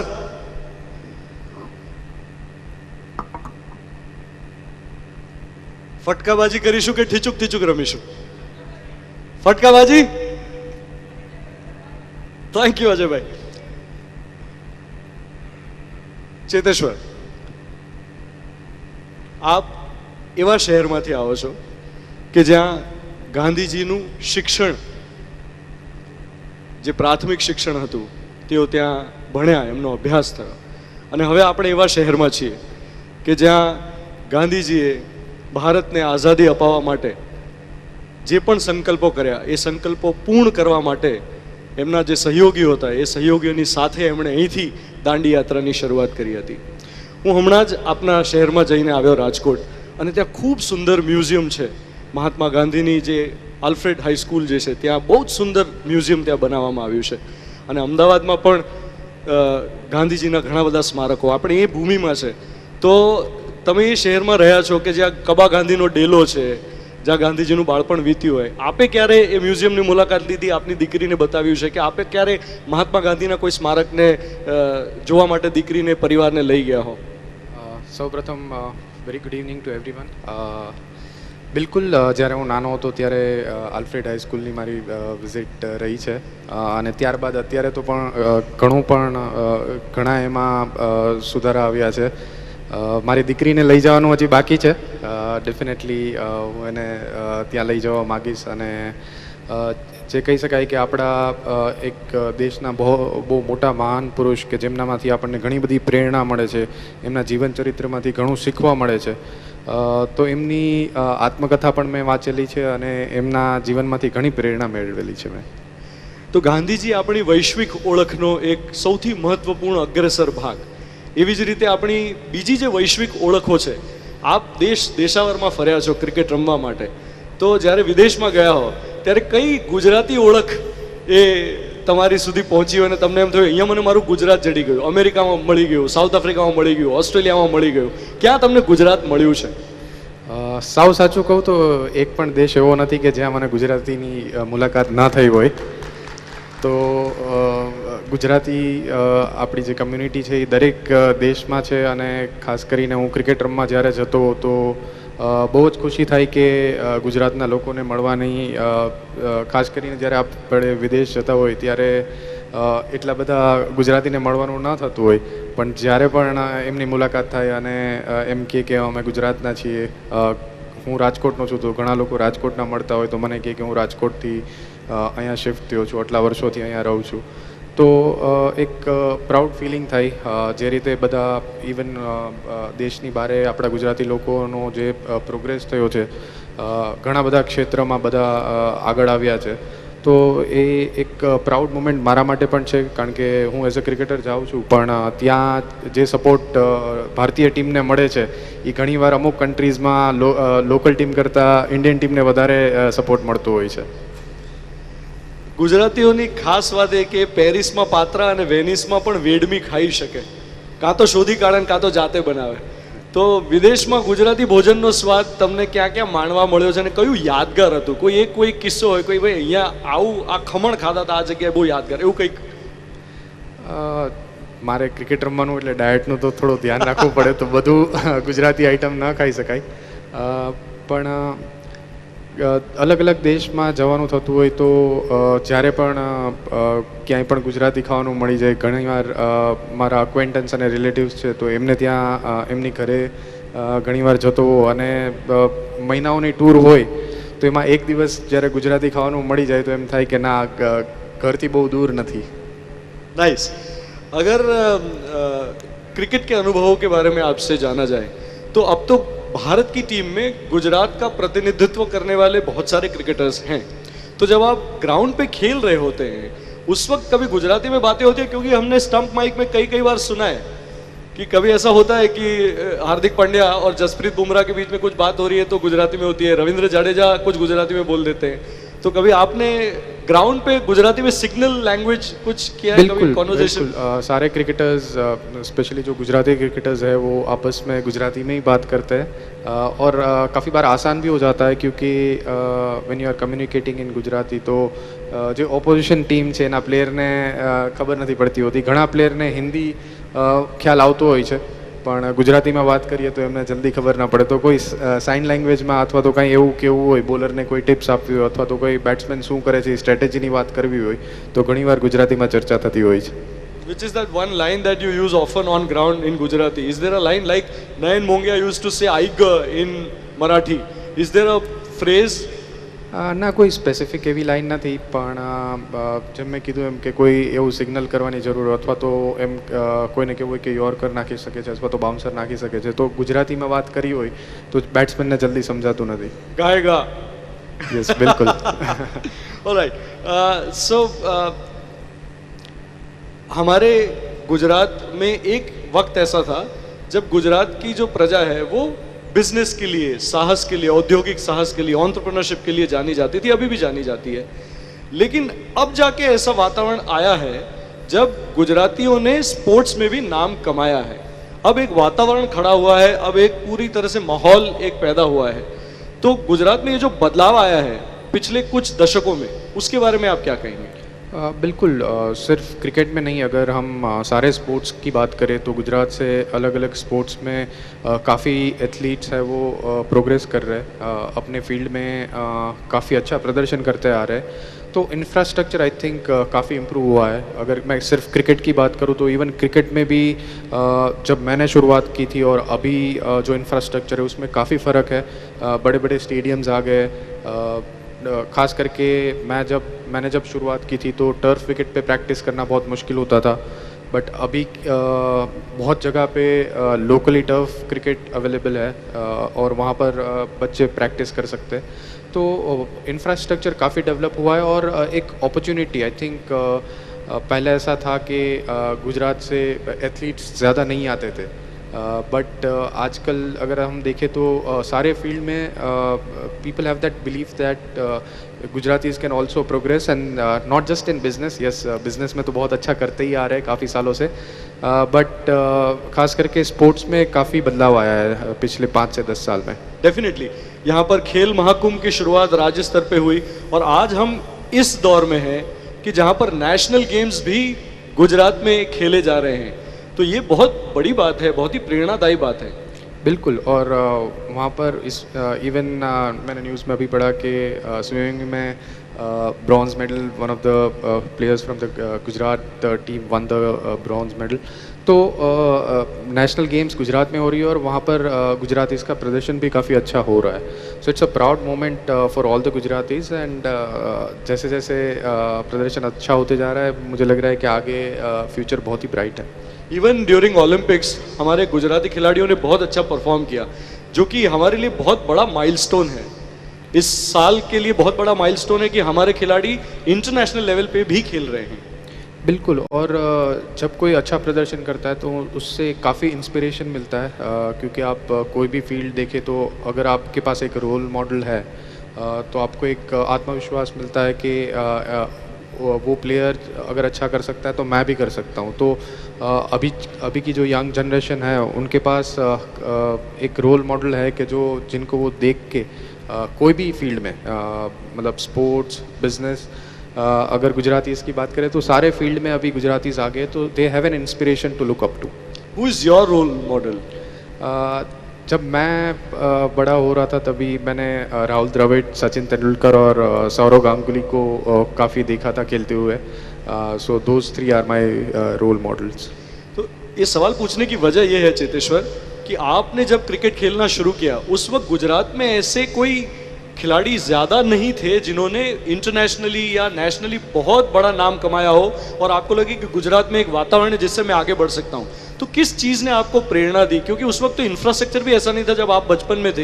तो बिल्कुल लोग क्रिकेट बहुत खेलते थे, रणजी ट्रॉफी में हमने अच्छा प्रदर्शन किया, लेकिन इंटरनेशनल लेवल पे खेले जाने वाले जो क्रिकेट में गुजराती क्रिकेटर्स के जब नाम देखे तो काफ़ी गिने चुने क्रिकेटर्स देखने मिलते हैं. तो आपको किस चीज़ ने प्रेरणा दी कि मैं ऐसे छोटी जगह से आके भी आगे बढ़ सकता हूँ, इंटरनेशनल लेवल पे खेल सकता हूँ?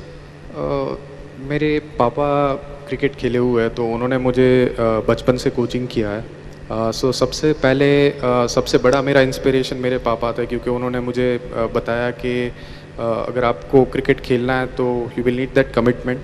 और वो कमिटमेंट एक दिन या 1-2 महीने के लिए नहीं होना चाहिए, उसके लिए सालों मेहनत करनी पड़ेगी.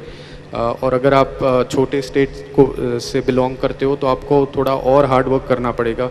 अगर आप एवरेज परफॉर्म करोगे तो आप आगे नहीं बढ़ पाओगे. तो you have to be extraordinary to be successful if you belong to a smaller state.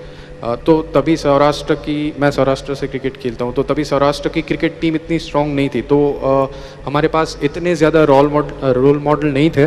But when India won the T20 world cup in 2007 और जब महेंद्र सिंह धोनी जो एक छोटे शहर से बिलोंग करते हैं, वो भी अगर इंडिया को वर्ल्ड कप जिता सकते हैं तो उसमें से काफ़ी प्रेरणा मिली कि आप कोई भी शहर से हो, आप कोई भी स्टेट से हो, बट आप अगर हार्ड वर्क करते हैं, अगर आप एक डिसिप्लिन रूटीन फॉलो करते हैं, अगर आप में टैलेंट है तो आप कहीं से भी आगे आ सकते हैं.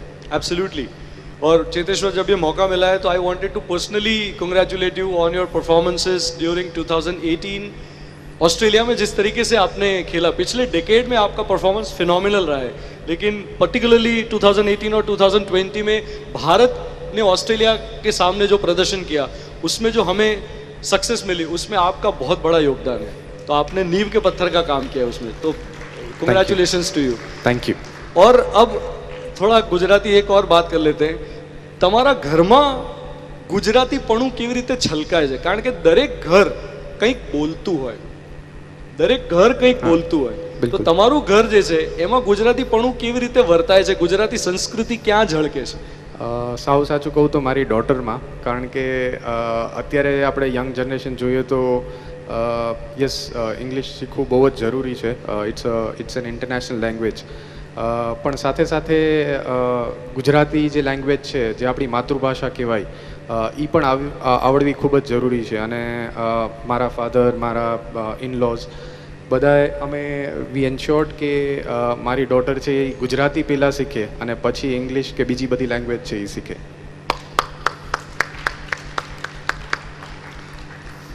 આ બહુ મોટું તમે ઉદાહરણ પૂરું પાડી રહ્યા છો, કારણ કે આજનો એવો પ્રવાહ છે કે જેમાં મોટાભાગના મા બાપને એવું ઘેલું હોય કે ના, પહેલાં પેલી વ્યવસાયની ભાષા, વ્યવહારની ભાષા જે અંગ્રેજી છે એ શીખી લઈએ, ગુજરાતી તો આવડી જ જવાનું છે ને.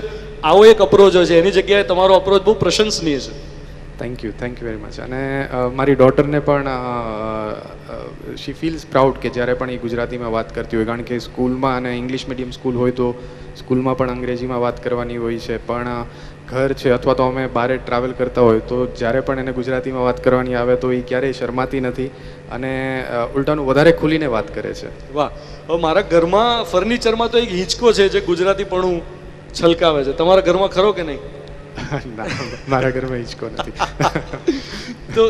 તો તમે ગુજરાતની કઈ સંસ્કૃતિ, ગુજરાતની જે કળા સંસ્કૃતિ છે, હાથવણાટ છે, હેન્ડીક્રાફ્ટ છે, આપણું અત્યાર સુધીનો જે વારસો છે, એમાં what is that one particular thing that you particularly appreciate? Like somebody may appreciate the monuments, કે આપણું અમદાવાદ જે છે is the world heritage city, UNESCO recognise world heritage city.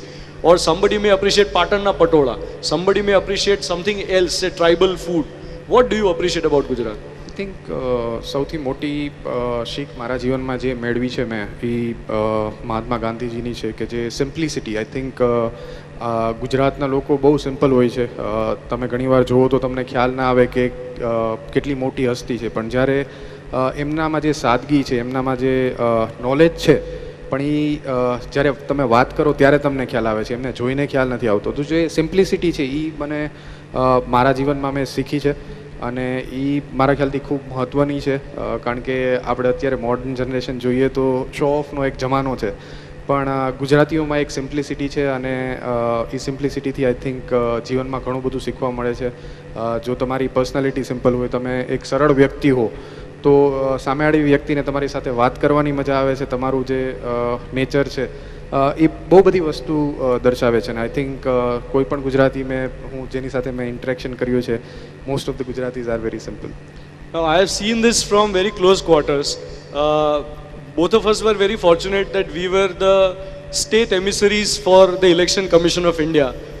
અમે બંને સાથે ઇલેક્શન કમિશન ઓફ ઇન્ડિયાના અમે બંને બ્રાન્ડ એમ્બેસેડર્સ હતા અને એ મેં બહુ નજીકથી જોયું છે. જે કહી રહ્યા છે ખરેખર એમણે આત્મસાત કર્યું છે. He has actually put it into practice and he believes in these principles. So kudos to you. The value system that you carry is just phenomenal. So while we are talking about the election commission, you actually helped the election commission in the voter awareness program a lot. So why not talk about that role also, because you were the state emissary? Yes, definitely. I think ડેમોક્રેસીમાં એક vote important છે અને જેમ ધોનીથી વાત કરી એ રીતે દરેક વ્યક્તિ, I think ખાસ કરીને જે યંગ જનરેશન છે, જેમની ઉંમર 18 વર્ષથી વધારે હોય, એમણે વોટર રજિસ્ટ્રેશન કરાવવું જોઈએ અને દરેક મત ખૂબ જ કિંમતી છે, તો મતદાન કરવું ખૂબ જ જરૂરી છે. તો આ સ્ટેજ પર પણ હું ડેફિનેટલી બધાને અપીલ કરીશ કે જેણે પણ વોટર રજિસ્ટ્રેશન ના કરાવ્યું હોય, રજિસ્ટ્રેશન કરાવે અને અચૂક મતદાન કરે. All right, last two questions. You must have been really busy with your practices, your international travel and your sport, your passion. But you also need entertainment.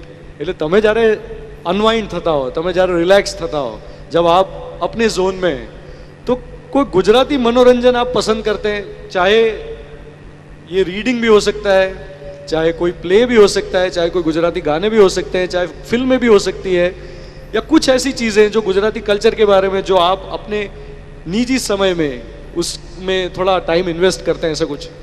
બિલકુલ. સૌ પ્રથમ ગુજરાતી મૂવીઝ હું ડેફિનેટલી જોઉં છું. સાથે સાથે આપણું જે ગુજરાતી કલ્ચર કહીએ કે જે ફેમિલી કલ્ચર છે, દરેક તહેવારો બધા ફેમિલી સાથે ઉજવે છે.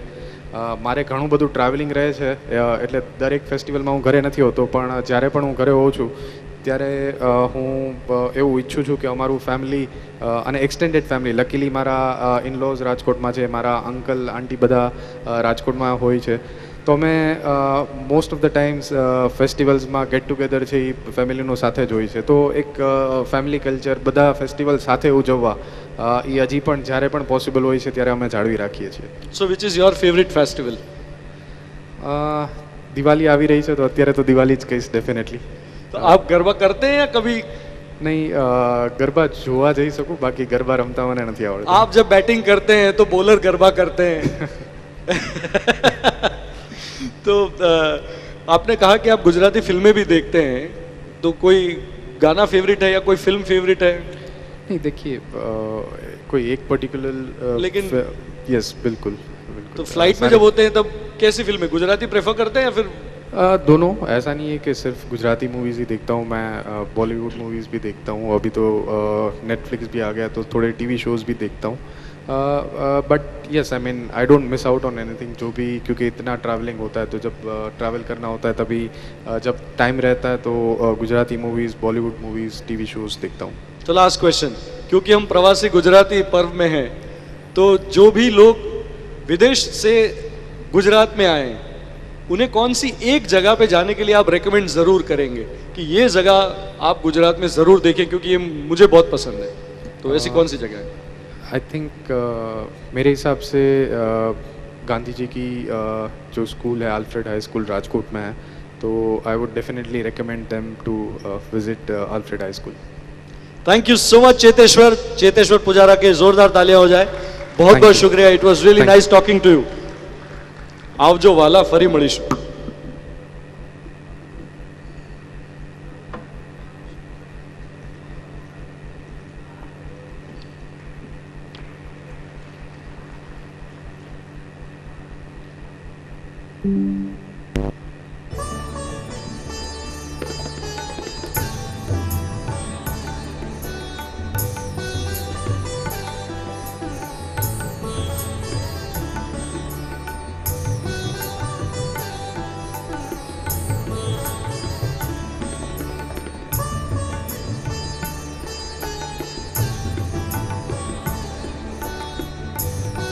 Thank you so much Cheteshwar Pujara, RJ વનિત.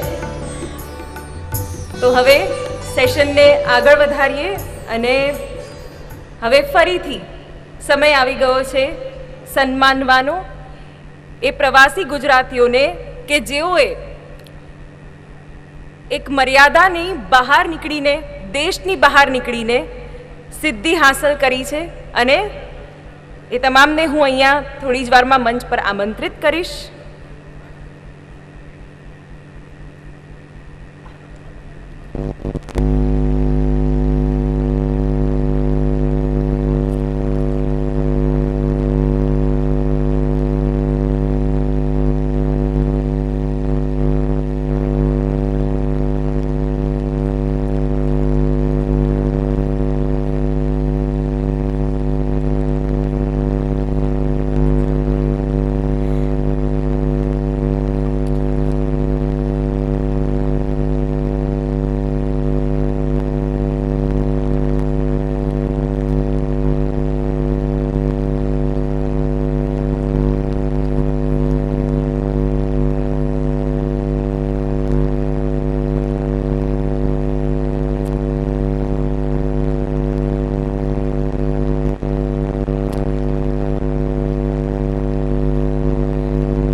મંચ પર આમંત્રિત કરવા માંગીશ જાણીતા કટાર લેખક જયભાઈ વસાવડાને કે તેઓ મંચ પર આવે. આગળનું સેશન તો તેઓ મોડરેટ કરવાના જ છે, પણ સાથે સાથે જે અહીંયા હાજર મહાનુભાવ છે તેમને પણ તેઓ સન્માનશે. સાથે જ હું TV9 ગુજરાતીના ચેનલ હેડ કલ્પક કેકરેને પણ આમંત્રિત કરીશ કે તેઓ પણ મંચ પર આવે અને મહાનુભાવોને સન્માનિત કરે.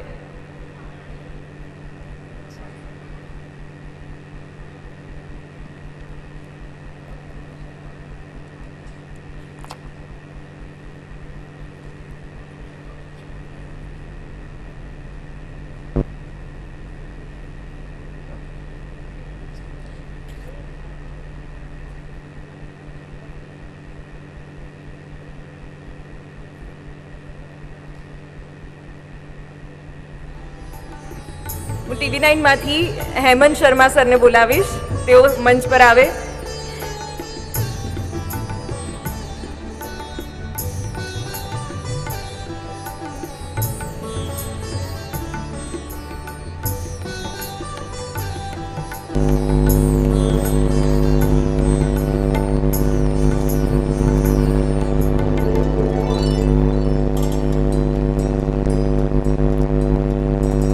મંચ પર બોલાવવા માંગીશ સુભાષભાઈ ઠકરારને કે જેઓ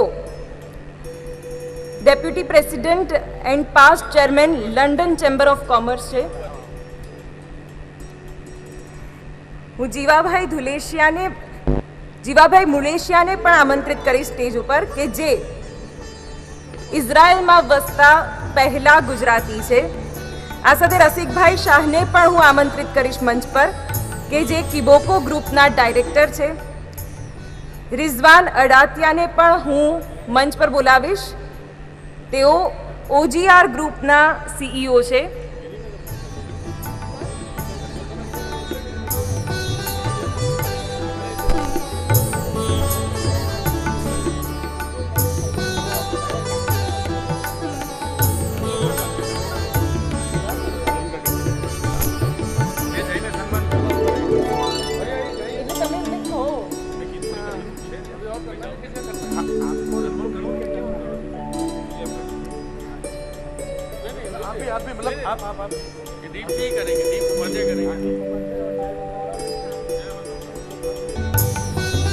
હું મંચ પર બોલાવવા માંગીશ વિમલભાઈ ઓડેદરાને, સાથે જ બોલાવવા માંગીશ હેમરાજભાઈ શાહને કે જે બૃહન મુંબઈ ગુજરાતી સમાજના સભ્ય છે. વરિષ્ઠ પત્રકાર અજયભાઈ ઉમટને પણ હું મંચ પર બોલાવવા માંગીશ. આ સાથે સુનિલ પારેખને પણ હું કહીશ કે તેઓ મંચ પર આવે, પોતાનું સન્માન ગ્રહણ કરે. તન્મય શાહ કે જેઓ director, producer, writer, editor, cinematographer છે અને Limca book of record holder પણ છે, એમને પણ હું વિનંતી કરીશ કે તેઓ મંચ પર આવે, પોતાનું સન્માન સ્વીકારે. એક પણ ક્ષેત્ર એવું બાકી નથી કે જ્યાં ગુજરાતી ન હોય. ગુજરાતીઓએ તમામ જગ્યાએ પોતાનું એવું નામ કર્યું છે કે જ્યાંથી તેમની નોંધ લેવાઈ હોય વિશ્વભરમાં. અને આજે એવા જ ગુજરાતીઓને સન્માનવાનો આ મોકો છે. આ તમામ મહાનુભાવો સુભાષ ઠકરાર, જીવાભાઈ મુલેશિયા, રસિકભાઈ શાહ, રિઝવાન અદાતિયા, વિમલ ઓડેદરા, હેમરાજ શાહ, અજયભાઈ ઉમટ, સુનિલ પારેખ, તન્મય શાહ, તમામનું મંચ પર સ્વાગત છે.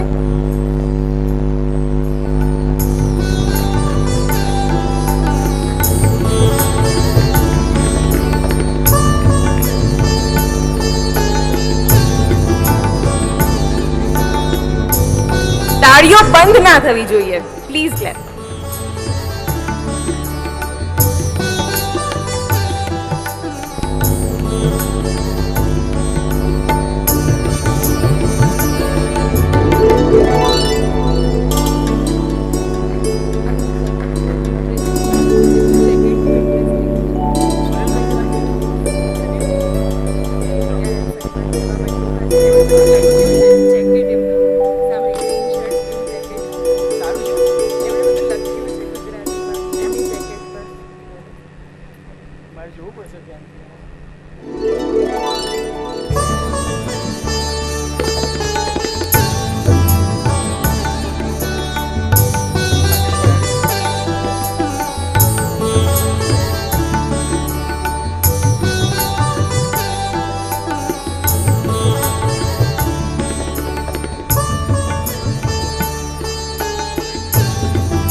You so much. Thank you.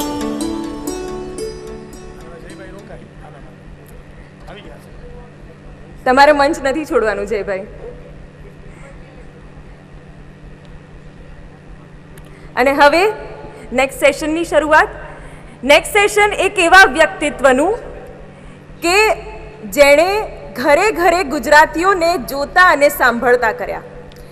અને જોતા અને સાંભળતા પણ કેવા કે એમની આદત પડી જાય કે 8:30 વાગે એટલે ટીવી પર એ ચેનલ સ્ટાર્ટ થઈ જાય.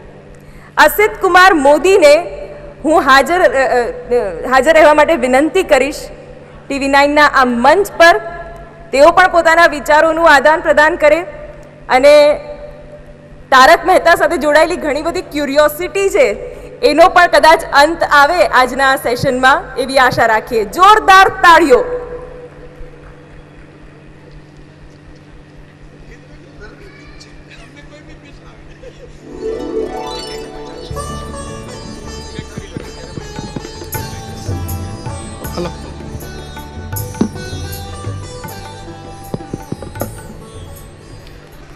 નમસ્કાર.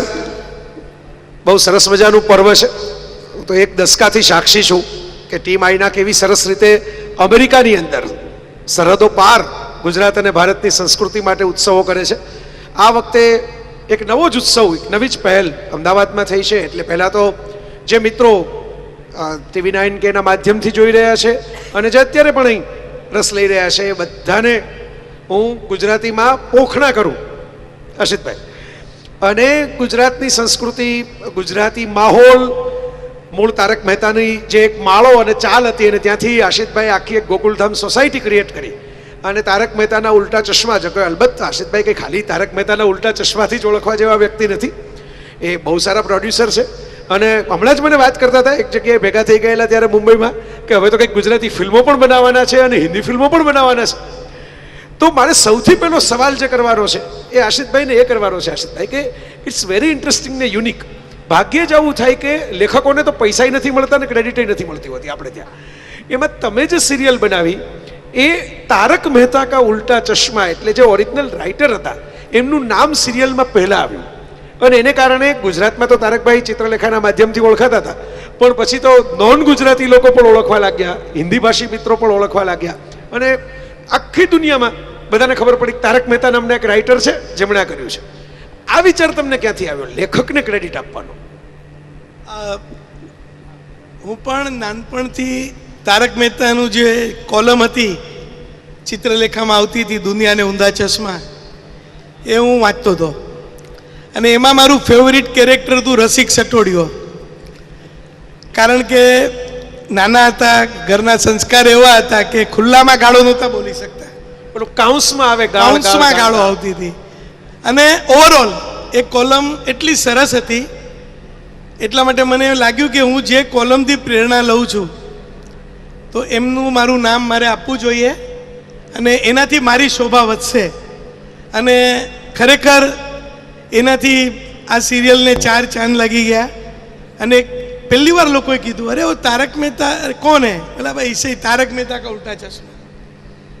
એટલે ચેનલોમાં કોઈને ખબર નહીં હોય કે કોણ તારક મહેતા. કારણ કે મને એવો અનુભવ થયો છે આશિષભાઈ કે એક નોન ગુજરાતી મિત્ર હતા એક ટીવી ચેનલની અંદર અધિકારી તરીકે, એમણે નરસિંહ મહેતા ઉપર મારે બોલવાનું હતું, તેમ કીધું હતું કે નરસિંહ મહેતા કા कॉन्ट्रैक्ट नहीं बनवाया आपने? तो मैंने कहा कि उसके लिए तो सर ऊपर जाना पड़ेगा, कॉन्ट्रैक्ट बनवाने के लिए वो तो 500 साल पहले चले गए. તો આવી પરિસ્થિતિ હોય ત્યાં તમે ગુજરાતી લેખકનું ગૌરવ કર્યું. મારે એક બીજો સવાલ એ પણ પૂછવો છે આશિષભાઈ કે તમારી જે આ આટલા લાંબા સમયથી સિરિયલ ચાલે છે એમાં એક ફ્લેવર છે ગુજરાતી સ્વાદવાળી કે તમે ઘણું બધું એમાં લઈ લ્યો છો, તહેવારો લઈ લ્યો છો, આસપાસની પરિસ્થિતિ લઈ લ્યો છો, કોઈ નવી ફિલ્મની રિલીઝ હોય તો એના સ્ટાર્સ પણ લઈ લ્યો છો, પણ ઓવરઓલ તારક મહેતા કા ઉલ્ટા ચશ્માનો માહોલ જે છે એ ગુજરાતી છે. તો એ ગુજરાતી માહોલ તમે આટલા વર્ષોથી હિન્દી સિરિયલમાં કેવી રીતે મેન્ટેન કરો છો? જો આજે સરસ વાત જાણવા મળી. સવારે છે ને પૂજનીય બ્રહ્મ વિહારી સ્વામીએ ગુજરાતીના સરસ મજાના લક્ષણ બતાડ્યા કે ગુજરાતી એટલે એમને સરસ ઇંગ્લિશમાં કીધું. મારું માનવું એવું છે ગુજરાતી એટલે મોજીલો. વાહ. ગુજરાતી એટલે સંસાર પ્રેમી, ધર્મ પ્રેમી, થોડો ઘણો ભલે બબીતા સામે જોઈ લે, પણ ઓવરઓલ એટલે ખાલી જોઈ લે પણ પછી આગળ બહુ વધે નહીં. પણ એની મર્યાદામાં રહેવા વાળો, ફાફડા જલેબી જમવા ખાવા પીવાનો શોખીન અને આનંદથી મોજમાં જીવનારો માણસ. એકવાર જમીન પર પડી બી ગયો, કાંઈ બી થઈ ગયું, તો ફરી પાછો ઉઠીને બેસે, ખાલી ગુજરાતી બેસે. આપણું આજે કચ્છ હતું 2002માં અને આજે કેવું થઈ ગયું. એટલે પડકારો જે ઝીલવાળો માણસ છે એ ગુજરાતી છે. અને ગુજરાતીપણાના દર્શન તારક મહેતા કા ઉલ્ટા ચશ્મામાં છે. અને એટલે જ દેશ વિદેશમાં બધી જગ્યાએ જોવાય છે. થોડી સ્પિરિચ્યુઆલિટી પણ છે. તમે જોશો ને તો એક ગુજરાતીપણાનું એક સુંદર મજાનું દર્શન છે. જેઠાલાલના કેરેક્ટરમાં, બાપુજીના કેરેક્ટરમાં, દયાના કેરેક્ટરમાં.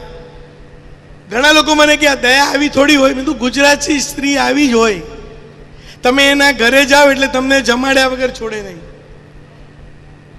અતિથિને ભાઈ બનાવી લે. આ ગુજરાતી સ્ત્રીનો ધર્મ છે. એટલા માટે દયા એ સૌથી વધારે ફેમસ કેરેક્ટર બન્યું. અતિથિ દેવો ભવ, આ બધા ગુજરાતીપણાના લક્ષણ છે. આજે પણ આપણે વિદેશમાં, મારો અનુભવ છે, હું જ્યારે પણ જાઉં ત્યારે ત્યાંના લોકો એટલું પ્રેમથી આવકારે છે. અને તારક મહેતા બનાવ્યા પછી તો મને લોકો પરિવારનો હિસ્સો ગણે છે. કેટલા એવા લોકો છે કે જે લોકો એમના મને ઘરે, હું ઓળખતો નથી ને મને એમના ઘરે હું રાત રોકાઈ ગયો છું અને મારા પરિવારના હિસ્સા બની ગયા છે. એટલે એ ગુજરાતીપણાનું એક દર્શન છે. બિલકુલ આશિતભાઈ, મેં આ નાયક પરિવાર ને ટીમ આઈના જે ચાલો ગુજરાત ત્યાં કરે છે અમેરિકામાં, ત્યાં એક વખત 5-6 વર્ષ પહેલાં એવું કહેલું કે ગુજરાતી ફાફડા જેવા હોય છે. તીખામાં તીખા મરચાં અને ગળીમાં ગળી જલેબી સાથે સેટ થાય એવો એક જ નાસ્તો હોય છે આ પૃથ્વી ઉપર, એ છે ગાંઠિયા ફાફડા. તો ગુજરાતીઓ આવા છે કોઈ પણ પરિસ્થિતિમાં, કોઈ પણ જગ્યાએ, કોઈ પણ કલ્ચરમાં. તમે જો આફ્રિકામાં પણ મળે, અરબસ્તાનમાં પણ મળે, અમેરિકામાં પણ મળે. મેં મસ્કતમાં ખાધેલા હજી યાદ છે. દશેરાના દિવસે હું, અમારા જેઠાલાલ, દયાભાભી, અમે ત્યાં હતા ન્યૂ જર્સી, ને મેં કીધું અહીંયા કાંઈ ફાફડા જલેબી મળશે નહીં. તો એક ભાઈ બધા માટે લઈ આવ્યા અને ડિક્ટો અહીંયાનો સ્વાદ. વાહ ભાઈ વાહ. એટલે એ બધો એક, જ્યાં પણ જઈએ ને ત્યાં આપણને જ્યાં ગુજરાતી માણસ મળે ત્યારે એના દર્શન થાય છે. અને તમે કહેતા હતા તારકભાઈએ પણ મેં જોયું કે એમના કેરેક્ટર્સમાં ધ્યાન રાખેલું કે શરારત કરે પણ શરાફત ન છોડે. હા, ક્યાં વાત હે, વાહ વાહ. આ એક લાક્ષણિકતા છે આ સિરિયલના કેરેક્ટર્સની અને તારકભાઈએ જે લખેલું એ કેરેક્ટર્સની પણ. અને આશિતભાઈએ લાક્ષણિકતા સાચવી રાખી. બરાબર. મારે એક સવાલ એ પણ પૂછવો છે, આટલી લાંબી જે સિરિયલ ચાલે, હવે આખી જનરેશન પૂરી થઈ ગઈ, એક જેમ્સ કેમેરુન 2 ફિલ્મો વચ્ચે જે અંતર રાખે એટલી લાંબી આ સિરિયલ ચાલી છે, 12-13 વર્ષ સુધી, દસકા ઉપર. તો એમાં તો ઘણું બધું એવું થતું હોય કે ઓફ ધ એર, એટલે જે સ્ક્રીનમાં ન દેખાય એમાં પણ સિરિયલ જેવો માહોલ થઈ ગયો હોય, ફેમિલી બોન્ડિંગ પણ થઈ ગયું હોય. ક્યારેક આપણે અમુક પાત્રોને તો ગુમાવ્યા પણ છે, એટલે જે છોડીને ગયા એ તો ઠીક, પણ જે દુનિયા છોડીને ગયા એવું પણ બન્યું છે. તો આ બધાની વચ્ચે તમે કેવી રીતે આ પરિવારને જેમ ટકાવી કેવી રીતે રાખો છો? થોડું અઘરું છે, પણ મુશ્કેલ બી છે, પણ હું એને ઇઝી બનાવી દઉં છું. કારણ કે મારા દરેક કલાકારને હું જોઉં છું કે એમને શું જોઈએ છે અને બધાને સમજાવું છું કે આપણી સિરિયલના થકી લોકો હસે છે, આપણે હસાવતા નથી, એ આપણું અભિમાન ન હોવું જોઈએ. પણ ભગવાનની એવી કૃપા છે આપણા પર કે આપણે એક માધ્યમ બન્યા છીએ કે લોકોને આપણે હસાવી શકીએ છીએ. અને આજની તારીખમાં હસવું એ સૌથી મોંઘામાં મોંઘું વિટામિન છે, જેની કિંમત પણ બોલાતી નથી. બધું જ્યારે આપણે આટલા મોટા કામ માટે નિમિત્ત બનાવ્યા છીએ, જ્યારે કોવિડના સમયમાં લોકોએ તારક મહેતા જોઈને ઘરમાં ટાઈમપાસ કર્યો છે, તો આ સિરિયલને આપણે આપણી અમાનતની જેમ સાચવવી જોઈએ. થાક બધાને લાગે છે. 15 વર્ષ સતત અઠવાડિયાના 6 દિવસ રોજ એપિસોડ, દિવાળીના 2 દિવસ રજા હોય, બાકી બધા અમારા લેખકો, દિગ્દર્શક, કલાકારો બધાના સહયોગથી આ શક્ય થાય. અને કોઈ પણ સરસ વસ્તુ કરવા માટે તમારે તપ કરવું જ પડે. અને એટલે હું બધાની રીતે સાચવી લઉં છું, મોટિવેટ કરું છું, અને બધા લોકો એ સમજે છે કે આટલી બધી તમે હેપીનેસ આપો છો ને જે લોકોનો પ્રેમ મળે છે, મને આટલા લોકોનો પ્રેમ મળે છે. આજે મસ્કતથી, કેનેડાથી, અમેરિકાથી, આફ્રિકાથી કેટલા બધા લોકો મળ્યા. સુનિલભાઈ, પ્રફુલ્લભાઈનો હું એકદમ આભારી છું કે આટલા બધા લોકોને આજે મને એમણે એક દિવસમાં મિલન કરાવી આપ્યું. આ બધા મને તો જ મળ્યા છે કે આ હેપીનેસ આપવાથી, ખુશી આપવાથી. અને જ્યારે એ લોકોને મળું છું ત્યારે મને એ લોકોનો એક જ અભિપ્રાય મળે છે કે આશિષભાઈ, અમે 7 સમુંદર દૂર રહીએ છીએ અને દિવાળી કેવી રીતે મનાવી, એક સોસાયટીમાં બધા કેવી રીતે રહે, પાડોશી કેવી રીતે એકબીજાના ઘરે વાડકી વ્યવહાર હોય, આ બધું આ સિરિયલમાં જોવા મળે છે ને એમને અમારું ઇન્ડિયા યાદ આવી જાય છે. મેં લોકોની આંખમાં આંસુ આવતા જોયા છે કે અમને અમારો દેશ યાદ આવી જાય છે. અને કે બીજું, જે અમારા છોકરાઓનો જન્મ આ વિદેશની ધરતી પર થયો છે, અમે એ લોકોને બતાડીએ છીએ કે જો દાદા કોને કહેવાય, શું કલ્ચર હોય, કેમ પ્રેમથી વાત કરાય, કેમ ભેગા મળાવીને બધા ઉત્સવ મનાવે છે. અને એટલા એ લોકોના બ્લેસિંગ મળે છે, એટલા બધા આશીર્વાદ મળે છે. આ NRJ કે NRI તો એ બધા ક્યાંક ને ક્યાંક મોટિવેટ કરે છે. એટલે મારી ટીમવાળા પણ જ્યારે બહાર વિદેશમાં જાય છે ત્યારે અનુભવ કરે છે કે આ તારક મહેતા કા ઉલ્ટા ચશ્મા બધાના માટે, પોતાના આનંદ માટે બી કેટલું મહત્વનું છે. અને જ્યારેથી તમે કોઈને આનંદ આપો ત્યારે તમને થોડી ઘણી તકલીફ થવાની જ છે. રસોઈ બનાવવાવાળો માણસ એ ક્યારે પ્રેમથી પેટ ભરીને જમી નથી શકતો, પણ એ આનંદમાં, એ તપમાં મજા આવે છે અને એનો પૂરો આનંદ હું માણી રહ્યો છું. એ તો આશિષભાઈ એવું છે કે તમે કોઈને ગુલાબનું ફૂલ આપો તો પહેલા કાંટામાં તમારે હાથ નાખવો પડે, પછી સામી વ્યક્તિને કાંટા વગરનું ગુલાબ આપી શકો. આપણે માનવાનું જ નહીં ને કાંટા વાગે આપણે ખાલી સુગંધમાં ધ્યાન આપવાનું. વાહ. અને સુગંધ એવું છે કે ગુલાબ આપી દીધા પછી આપણા હાથમાં રહેતો ખરી છે. ક્યાં વાત છે. તો મારે એક બીજો ઇન્ટરેસ્ટિંગ સવાલ, આ કદાચ બધા બતાવો, તારક મહેતા કા ઉલ્ટા ચશ્માની તો બધાને ખબર છે. એક પ્રોડ્યુસર અને એક સફળ પ્રોડ્યુસર જેણે માત્ર ગુજરાતીઓની હિન્દી કોમ્યુનિટી સાથે પણ કામ પાર પાડ્યું, પાન ઇન્ડિયા અને પાન ઇન્ટરનેશનલ તમે કામ લીધું. મારે એ સવાલ તમને પૂછવો છે કે એક પ્રોડ્યુસર તરીકે તમને ફ્યુચર કેવું લાગે છે ટીવી ઇન્ડસ્ટ્રીનું હવે આ OTTના જમાનામાં, અને ભવિષ્યમાં ગુજરાતી ફેમિલીવાળી અથવા તો ગુજરાતી પ્લોટવાળી કેવી સિરિયલો બનવી જોઈએ અથવા તો કેવી ફિલ્મો બનવી જોઈએ? તમારા મનમાં વિચાર પણ આવે છે ઘણી વખત કે કોઈ સાહિત્ય કૃતિ ઉપરથી ફિલ્મ બને, તો આ ઇન્ડસ્ટ્રીનું ફ્યુચર તમને કેવું લાગે છે? જો સૌથી પહેલા છે ને, આજે આપણે બધા ગુજરાતીઓ ભેગા મળ્યા છીએ એટલે હું થોડું ગુજરાત લક્ષીને, ગુજરાતીને અનુસંધાનમાં વાત કરીશ કે હમણાં જ એક સુંદર મજાની આપણી ગુજરાતી ફિલ્મ, જેમાં આપે પણ લખ્યું હતું, પાન નલિન છેલ્લો શો, સુંદર મજાની ફિલ્મ છે. અમે એને તારક મહેતા કા ઉલ્ટા ચશ્મામાં પ્રમોટ પણ કરી. તો ગુજરાતી ફિલ્મ એટલે આપણે એને એક જ દિશામાં જોઈએ છીએ, પણ આવી સુંદર ફિલ્મો પણ બને છે અને ઘણું બધું સાહિત્ય છે જે આપણે ઇન્ટરનેશનલ લેવલ ઉપર લઈ જઈ શકીએ છીએ. પન્નાલાલ પટેલની વાર્તાઓ છે ઘણી બધી, ઝવેરચંદ મેઘાણી છે.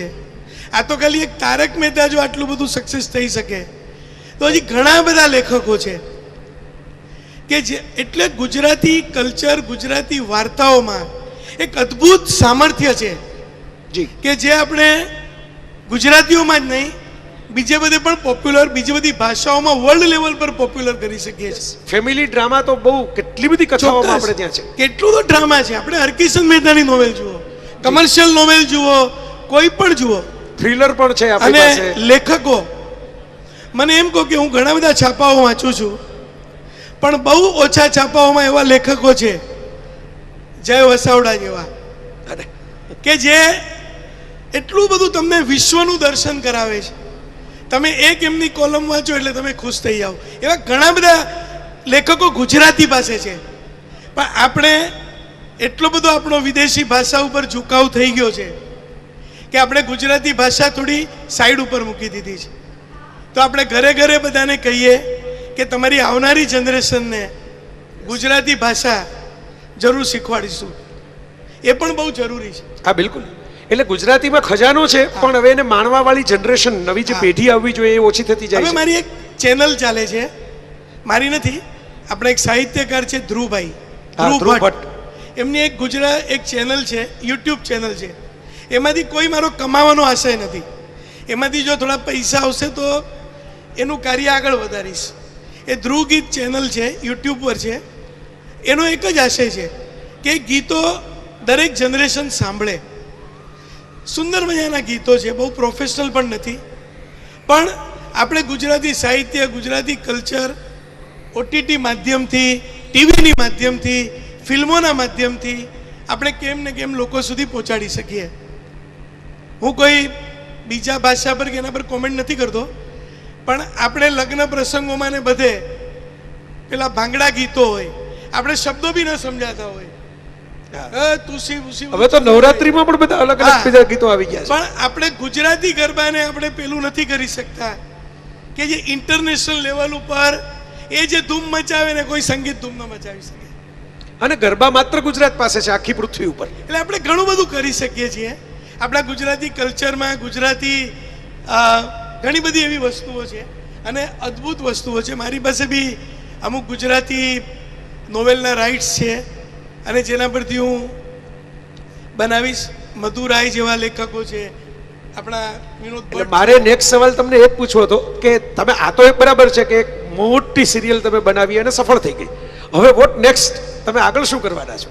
ના, હવે આગળ ઘણું બધું પ્લાન છે અને જેટલો પ્રેમ તારક મહેતા કા ઉલ્ટા ચશ્માથી મળ્યો છે એટલે લોકોને હવે એક થોડો ડર બી લાગે છે. એક સક્સેસ મળી ગઈ હોય કે હવે બીજું કેવું થશે, પણ એના ઉપર મહેનત ચાલુ છે અને મારો ઉત્સાહ ઓર વધે છે કે હજી હું કંઈક સરસ બનાવીશ અને દર્શકોની સામે મૂકીશ. પછી એ ભલે ફિલ્મ હોય, ટીવી સિરિયલ હોય, ઓટીટી હોય, કારણ કે આવનારો જમાનો છે ને અલગ થઈ ગયો છે. હવે એક નાનકડો વિડીયો, એક નાનકડો ઘરમાં બનાવેલો વિડીયો, એક ફોટોગ્રાફ 10 સેકન્ડમાં 50 કરોડ લોકો સુધી પહોંચી જાય છે. અને હવે 5G આવવાનું છે. 5G બી સૌથી પહેલું સ્ટેજ ઉપર જ્યારે લોન્ચ થયું ત્યારે ગુજરાતીઓ જ સ્ટેજ ઉપર હતા. ખરું. પછી આપણા પીએમ હોય, અદાણી હોય, અંબાણી હોય, આપણા ગુજરાતીઓ જ છે. એટલે 5G આવ્યા પછી દુનિયા બદલાશે, એન્ટરટેનમેન્ટની ભાષા બદલાશે. અને જયભાઈને બી કહીશ કે સરસ મેનો આર્ટિકલ લખો, થોડી ઓર અમને એમાંથી દ્રષ્ટિ મળશે. એ એક નાનકડો સવાલ છે, ઘણા બધા મિત્રો વતી હું પૂછું છું કે જેમ તારક મહેતાને બધા પૂછતા એ જીવતા ત્યારે કે તમારો ટપુડો મોટો ક્યારે થશે? કારણ કે ટપુડો એવડો ને એવડો થયો, તારક મહેતા કેટલા મોટા થઈ ગયા અને પછી તો આપણી વચ્ચેથી વિદાય પણ લઈ ગયા, પણ ટપુડો મોટો ન થયો. એમ ઘણા લોકો તમને પણ પૂછતા હશે, ઘણા લોકો પેલે પોતપોતાની રીતે સોશિયલ નેટવર્કમાં કે હવે તારક મહેતા કા ઉલ્ટા ચશ્માનો એન્ડ કેવી રીતે આવશે, કે એ પૂરું કેવી રીતે થશે, આટલું લાંબુ ચાલે છે. લોકો તારક મહેતાને એમ પૂછતા હતા કે તમારો ટપુડો મોટો કેમ થશે? બરાબર. મને એમ પૂછે છે કે તમારો ટપુ નાનો ક્યારે થશે? કારણ કે જ્યારે નાનો ટપુ હતો ત્યારે તારક મહેતા કા ઉલ્ટા ચશ્મા થોડું અલગ હતું. હા, બરાબર. ટપુ મોટો થઈ ગયો એટલે થોડું બદલાવ આવી ગયો. એમ તો દયા ભાભી વિશે પણ તમને પૂછતા હશે કે પાછા ક્યારે આવશે. તારક મહેતા કા ઉલ્ટા ચશ્મા છે ને એક શો નથી, એક વાર્તા નથી, એક સામાન્ય માણસની રોજબરોજની જિંદગી છે. અને હું એ રીતે જ જોઉં છું કે જેટલી સિમ્પલ સ્ટોરી હશે, જેટલી નિર્દોષતા હશે, જેટલી રોજબરોજની વાતો હશે જે આપણા ઘર ઘરમાં થતી હોય. હંમેશા અહીંયા જેટલા બી પુરુષો બેઠા છે એ બધા લોકો એક વસ્તુ કહેતા હશે કે એમની વાઈફને તૈયાર થવામાં મોડું જ થાય છે અને બૂમાબૂમ જ થાય છે, એ ભાઈ જલ્દી કર, મોડું થાય છે. એટલે આ બધી લાક્ષણિકતાઓ છે. તો એન્ડ વિશે વિચાર નથી કર્યો, આટલી સફળતા મળશે એનો પણ વિચાર નહોતો. અમારું કામ છે ખાલી મહેનત કરવાનું. બાકી આ જે ફળ આપ્યું છે ઈશ્વરના થકી બધું ચાલે છે. જ્યારે એને સંકેલું હશે ત્યારે ભગવાનના હાથની વાત છે, હું ના વિચારી શકું. આ પણ એક ગુજરાતી જવાબ છે. આ ગુજરાતીઓની એક લાક્ષણિકતા છે કે અમુક વસ્તુઓ જ્યારે કટોકટી વાળી લાગે કે મુશ્કેલી વાળી લાગે તો ભગવાન ઉપર છોડી દેવાનું કે ભાઈ એ નક્કી કરશે. જેમ અમારા બાપુજી કરતા હોય એવા કટોકટી વાળા સવાલ આવે ને કરી નીકળી જાય. એટલે ના ના એવું નથી. મારા ઘણા આર્ટિસ્ટો મને કહે છે કે હવે અસિતભાઈ બહુ થયું, હવે આપણે આમ કરીએ તેમ કરીએ. ઘણા બહારના લોકો બી કહેતા હોય છે કે તને કંટાળો નથી આવતો, હવે તારે આવું કરવું જોઈએ, તારે બીજું કરવું જોઈએ, હવે આને સ્ટોપ કરવું જોઈએ. મેં કીધું ભાઈ જ્યારે ચાલુ કર્યું હતું ત્યારે વિચાર નહોતો કે આટલું બધું ચાલશે. કીધું બંધ કરવાનો કેવી રીતે વિચાર કરી શકો, એ પણ ઓટોમેટિક થશે. એટલે આમ આપણે સરસ મજાનો શેર છે ને ગુજરાતીમાં, આ અહીં સુધી પહોંચ્યા પછી એટલું સમજાય છે કોઈ કશું કરતું નથી, આ બધું તો થાય છે. વાહ, ક્યા બાત હે, ક્યા બાત. એટલે આ એક વહેતા પ્રવાહ. રાજેન્દ્ર શુક્લ બરાબર ને? એટલે ઓડિયન્સમાં પણ એવા મિત્રો આપણી વચ્ચે બેઠા છે, જયેશભાઈ, ધ્વનિત ને ચેતન ને બધા, કે જે લોકો આ બધું જાણતા હોય, એટલે મેં પૂછી જોયું. અને હવે આપણે વાઇન્ડ અપ કરતા પહેલા તમારા મતે, તમે 2-4 વ્યાખ્યાઓ તો કરી જ દીધી ગુજરાતીઓની, ગુજરાતીપણું એટલે શું? તમે કોને ગુજરાતી કહો? ગુજરાતી આવા હોય તેવા હોય એવી જે આપણે ચર્ચા ચાલતી હોય, તમારા મતે ગુજરાતીપણું એટલે શું? ગુજરાતીપણું એટલે જો આપણા અનીશભાઈ આવી ગયા, અનીશ બજમીજી, વેલકમ અનીશભાઈ. અનીશભાઈ હમણાં સિદ્ધ પણ કરી દીધું બધાની સામે કે જે જૂની તાકાત છે ને લેખન અને દિગ્દર્શનની, બધા કે ફિલ્મો નથી ચાલતી, ફિલ્મો નથી ચાલતી, એમણે ચલાવી દીધી એક ફિલ્મ ઇઝીલી, કોઈ પણ વધારાના માર્કેટિંગ વગર. કારણ કે જે એકચ્યુઅલ લોકો જીવ્યા છે, આશિતભાઈ તમને પણ લાગુ પડે એવી વાત છે, એવા મેકર્સ, એવા રાઇટર્સ, એવા પ્રોડ્યુસર્સ, એવા ડિરેક્ટર્સ જે એકચ્યુઅલ જિંદગી જીવ્યા છે, જેમણે જિંદગી વિશે વાંચ્યું નથી, જિંદગી જીવ્યા છે, જે માત્ર સાઉથ બોમ્બેમાં રહી અને અંગ્રેજીમાં શીખીને પછી હિન્દીમાં ફિલ્મો કે સિરિયલો નથી બનાવતા, જે પોતાની ભાષા ગુજરાતી કે હિન્દીમાં વાંચીને જીવીને પછી દુનિયા સામે પોતાનું મેકિંગ કરવા માટે જાય છે, વિચ ઇઝ વેરી ઇન્ટરેસ્ટિંગ. મિત્રો આ યાદ રાખજો, જે લોકો સીધે અંગ્રેજીમાં વિચારે છે એમની ફિલ્મો નથી ચાલતી, એમની સિરિયલો નથી ચાલતી. જે ગુજરાતીમાં કે હિન્દીમાં વિચારે છે પહેલા અને પછી ફિલ્મો બનાવે છે, એમની ઇન્ટરનેશનલ લેવલે પણ ચાલે છે. તો તમે જે મને સવાલ કર્યો ગુજરાતીપણું એટલે શું, તો ઘણું બધું છે. આ ગુજરાતની ધરતી છે જ્યાં કૃષ્ણની દ્વારકા છે. ખરું. એટલે ગુજરાતી એટલે સ્પિરિચ્યુઅલ બી હોય, બધું કરે. યોગા ડેના દિવસે યોગ કરે, પછી નાસ્તો કરે ભરપેટ, પત્નીને પિક્ચર જોવા લઈ જાય, પત્નીનું મેણા ટોણાય સાંભળે, પત્નીને પ્રેમ કરે, ગિફ્ટ લાવી આપે, એક નજરે બબીતાને જોઈ લે, બધાને હેલ્પ કરે, અતિથિ દેવોની ભાવનાવાળો હોય. જો ને એક વિચાર આવ્યો પ્રફુલભાઈને કે હું બધા ગુજરાતીઓને ભેગા કરું. શેના માટે? એમનો કેટલો સમય ગયો હશે. કંઈ મને જ લાગતું કે બહુ એમનો એવો મોટિવેટ હોય, બહુ એવું કંઈ એવું હોય કે બહુ મોટો આઈડિયા હોય કે કંઈક કરી લઈશ. આ ખાલી પ્રેમ છે. જે રીતે મેં જોયું તો આ ગુજરાતીપણું છે. આપણા નરેન્દ્રભાઈ છે, મારા વડનગર, મારું પણ વડનગર ગામ છે, અમારું બેવનું એક જ ગામ છે, પણ એક આજે પ્રધાનમંત્રી છે, બબ્બે મોદી વડનગરે આપ્યા છે એવું છે ને અત્યારે. પ્રધાનમંત્રી છે દેશના, પણ જ્યારે બી મળે તો મને પ્રધાનમંત્રીના જેવો ક્યારે બી એમને અહેસાસ નથી કરાવ્યો. ખભે હાથ મૂકે, કેમ છે ભૈલા, કેમ છે બેટા, એટલે મને લાગે જ નહીં હું પ્રધાનમંત્રીને મળું છું. આ ગુજરાતીપણું આ મેં 3 થી 4 વાર અનુભવ્યું છે. હું કંઈ એવો પોલિટિકલ છું નહીં કે એવી રીતે રોજ કનેક્ટેડ નથી, પણ આ પ્રેમ એક ગુજરાતીને જુએ ને ઓળખીતાને જુએ એટલે બધું ભૂલીને આવી જાય. મેં એકવાર આશિતભાઈ એક લેખમાં લખેલું કે જ્યારે ઇન્દ્રપ્રસ્થ ગણો, હસ્તિનાપુર કરો કે દિલ્હી ગણો, એને કટોકટીમાં જરૂર પડી હોય ને સંભાળવા માટે કે હવે શું થશે, વોટ નેક્સ્ટ, ત્યારે કોઈક ને કોઈક ગુજરાતથી જ ગયું છે. પછી એ દ્વારકાધીશ ગયા હોય, એટલે મોહન પોતે ગયા હોય, મુરલીધર મોહનદાસ ગયા હોય કે નરેન્દ્રભાઈ ગયા હોય, પણ કોઈક ને કોઈક તો ગુજરાતથી ગયું છે, પછી સ્થિરતા આવી છે. ના ના, બહુ સાચી વાત છે. આપણા ગાંધી આવો વિચાર કોણ આપે? એટલે એ આખું તમને ગાંધીના જીવનમાં એક ગુજરાત દર્શન દેખાશે, ગુજરાતીનું દર્શન દેખાશે. લોકોને દવા આપવી, કોઈ બીમાર પડ્યું, સરદાર પટેલ બીમાર પડે તો એને કહેવાય તું આ દવા લેજે. એટલે હંમેશા લોકોની સેવા કરું. વૈષ્ણવજન તો તેને કહીએ, એ આખું ભજન એ ગુજરાતી માટેનું જ છે. હું એમ કહું, વૈષ્ણવ માટેનું નથી. જૈન વૈષ્ણવજન તો નાગરિક શાસ્ત્ર છે આમ જુઓ તો આખું, એટલે કેમ જીવન જીવવું એનું. એટલે ગુજરાતી હોવાનો એક ખૂબ જ ગર્વ છે. અને ભગવાનને એક જ પ્રાર્થના કરીએ, ભાઈ બહુ બસ તું ગુજરાતી બનાવજે. વાહ ભાઈ વાહ, વોટ અ વન્ડરફુલ નોટ. આપણે આ સેશનને પૂરું કરવા માટે પેલું ડેઝર્ટ આવે ને છેલ્લે મીઠું, એટલી સરસ મીઠી વાત આશિતભાઈએ કરી કે ભવો ભવ આપણને બીજું તો કાંઈ નહીં પણ ગુજરાતી જ બનાવશે. વાહ, એટલે દિલના ગુજરાતી કાંઈ બી હોય, દિલના પ્રેમી હોય. અને TV9 નો બી બહુ આભાર કે આટલો સમય આપ્યો મારા વિચારો વ્યક્ત કરવા માટે. સુનિલભાઈ, પ્રફુલભાઈ, સૌનો આભાર કે ખૂબ પ્રેમપૂર્વક બોલાવ્યા. એ પરિવાર છે ને, એમને નાયક અટક ભગવાને બહુ સમજીને જ આપેલી છે. એ બી મારા ગામની બાજુનું ગામ છે. અરે વાહ. અમારા નટુ કાકા ઘનશ્યામ નાયક એટલે ઊંઢાઈ ગામ મારા ગામથી વડનગરથી 3-4 કિલોમીટર દૂર છે. પછી મને ખબર પડી. એટલે વતનનો પ્રેમ છે જોડે. અને બહુ આનંદની વાત છે. અત્યારે પોલિટિકલ માહોલ છે એટલે અમદાવાદ ઉતર્યો ત્યાંથી બધા મને પૂછે છે, હું લોકોને પૂછું છું શું લાગે છે આ વખતે ઇલેક્શનમાં.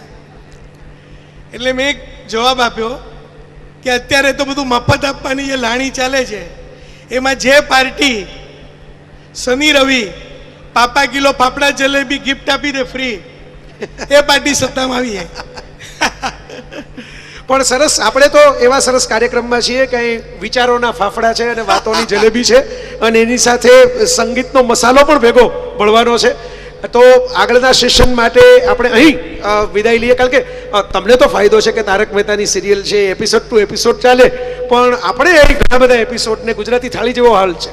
અહીં પ્રવાસી ગુજરાતી પર્વ, જે મિત્રો પાછળથી જોડાયા છે એમના માટે પણ કહી દઉં, ગુજરાતી થાળી છે ને એની અંદર હંમેશા વાટકાઓ વધતા જાય અને અલગ અલગ સ્વાદના વાટકા હોય. દાળ અને કઢી બે ભેગા પણ આપે. આપણે ગુજરાતીઓ દાળ પણ માગી લે, કઢી પણ માગી લે, કે એક ચાખશું બીજી મૂકી દેશું, પણ લેશું તો બંને. શીરો પણ માગે અને લાડુ પણ માગે. એ અમે અહીં એવી જ થાળી સજાવેલી છે પ્રવાસી ગુજરાતી પર્વમાં કે જેની અંદર તમામ સ્વાદ હોય, તમામ મીઠાઈ પણ હોય, ફરસાણ પણ હોય, રોટલી દાળ ભાત શાક પણ હોય, પૌષ્ટિક પણ હોય. એટલે શટરસવાળી થાળી છે. એટલે આ એક વાનગી પછી તરત બીજી વાનગી રજૂ થવાની છે. તો આપણે આ સેશનનો અહીં અંત કરવો પડશે. પણ તમને બધાને કહું છું, સ્ટે ટ્યુન. એવું નથી કે આ 2 દિવસનું પર્વ છે. એકચ્યુઅલી દરેક ગુજરાતીના હૃદયની અંદર કાયમ ઉજવાયા કરે એવું આ પર્વ છે. મૂળ હેતુ જે છે ટીમ આયનાનો અને આ પર્વ સાથે જોડાયેલા તમામ મિત્રોનો એ જ છે કે ગુજરાતીઓને પોતાના વારસા અને સંસ્કૃતિના મૂળિયાનો અહેસાસ થાય. And when you have deep roots then and then you can have sweet fruits. તો આપણે imagine honour the past and imagine the future. એના માટે આ પ્રવાસી ગુજરાતી પર્વ છે. તમારા ભૂતકાળનો તમે ગૌરવ અને આદર કરો, પણ માત્ર ત્યાં જ ન બેઠા રહ્યો.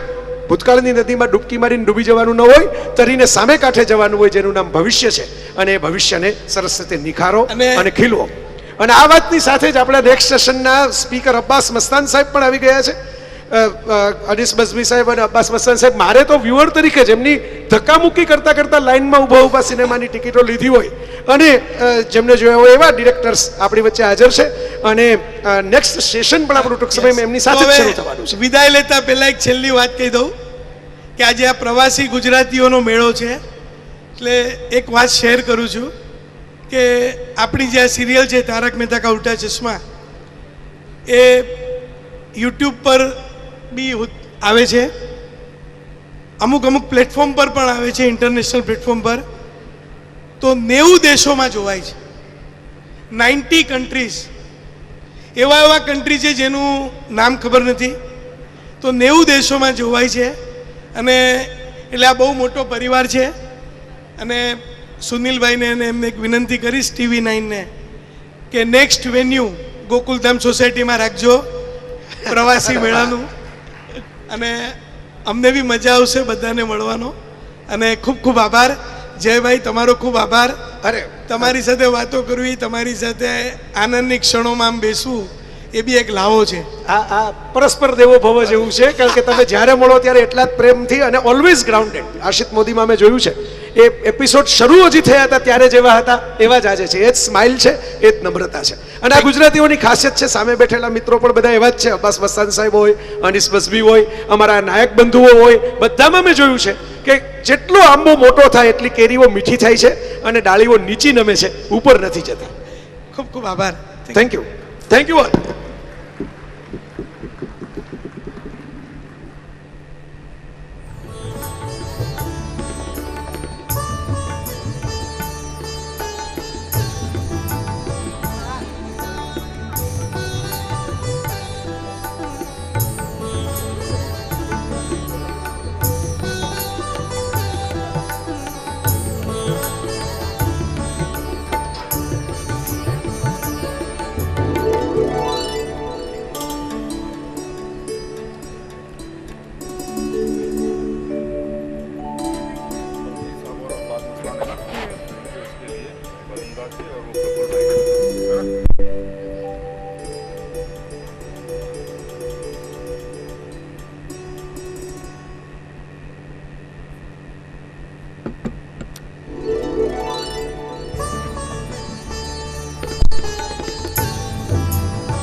આગળના સેશનમાં લાગ્યું કે કોઈ ફોર્મલ ડિસ્કશન નથી થઈ રહ્યું, વાતો થતી રહી અને આપણે મોજ કરતા રહ્યા. ધ્રુવ દાદા કહે છે ને, ફાટેલા કિસ્સાની આડમાં મૂકી છે અમે છલકાતી મલકાતી મોજ. એકલો હોઉં ને તોય હું મેળામાં હોઉં એવું લાગ્યા કરે છે મને રોજ. કદાચ આ જ પંક્તિ આજે અહીંયા પણ સાર્થક થતી હોય એવું એટલા માટે લાગી રહ્યું છે કારણ કે અહીંયા પણ પ્રવાસી ગુજરાતીઓનો જાણે કે મેળો ભરાયો હોય એવું જ આ દ્રશ્ય છે. મહાનુભાવો એક પછી એક મંચ પર આવી રહ્યા છે, પોતાના વિચારો મૂકી રહ્યા છે અને એવા વિચારો કે જે આપણને સૌને સ્પર્શતા હોય અને એટલે જ એનો આનંદ કંઈક અલગ છે, એની મજા કંઈક અલગ છે. નેક્સ્ટ સેશન પણ આપણે જે કરવા જઈ રહ્યા છે એમાં પણ એવા મહાનુભાવો આપણી સાથે જોડાવાના છે જેને કોઈ શબ્દોના પરિચયની જરૂર નથી. એવી શખ્સિયતો કે જેઓના મૂળ ગુજરાત સાથે જોડાયેલા છે અને પછી તેમની ખ્યાતના વિસ્તરી છે દેશ વિદેશમાં. મંચ પર આવી રહ્યા છે અબ્બાસ મસ્તાનજી. આ ફિલ્મ મેકર ડ્યુઓને કોઈ ઓળખની જરૂર નથી કારણ કે તેમની ફિલ્મો ક્ષેત્રે જે સિદ્ધિ છે, જે પ્રદાન છે તે ઐતિહાસિક રહ્યું છે અને તેના કારણે ન માત્ર ગુજરાતનું પણ દેશનું નામ પણ ગૌરવાન્વિત થયું હોય તેવા અનેક ઉદાહરણ, એવા અનેક ફિલ્મો આ બંને જોડીએ દેશની સિનેમાને આપ્યા છે. સાથે જ આજે અનીસ બઝમી પણ અમારી સાથે જોડાવાના છે. આ મંચ પર હું એમને પણ આવકારવા માંગીશ. ડાયરેક્ટર પ્રોડ્યુસર અનીસ બઝમીને પણ હું કહીશ કે તેઓ મંચ પર આવે, આ મંચને શોભાયમાન કરે. અને આ સાથે જ અભિષેક શાહ કે જે હેલ્લારો ફિલ્મથી એટલા પ્રખ્યાત થયા છે કે તેમનું નામ પડતાની સાથે જ હવે ઇન્ડસ્ટ્રીમાં તેમની નોંધ ચોક્કસથી લેવાય. સાથે જ તેમના જે કામની ગુણવત્તા છે તેની પણ દેશ વિદેશમાં સરાહના થઈ છે અને ગુજરાતીઓના હૃદયમાં તેમણે એક અનેરું સ્થાન બનાવ્યું છે. Abhishek Shah, writer, director, producer, તેમને પણ હું મંચ પર બોલાવવા માંગીશ. અને ખરેખર આ જે પેનલ છે તેમાં અનુભવોનો નિચોડ પણ મળશે, સાથે જે ફ્રેશ આઈડિયાઝ સાથે ઇન્ડસ્ટ્રીમાં પદાર્પણ કરી રહ્યા છે તેના માટે પણ આ સંવાદ ખૂબ જ મહત્વનો રહેશે. સાથે જ હું બોલાવવા માંગીશ આ સેશનના મોડરેટર આરજે દેવકીને, તેઓ પણ મંચ પર આવે અને આ સેશનનું મોડરેશન આગળ વધારે.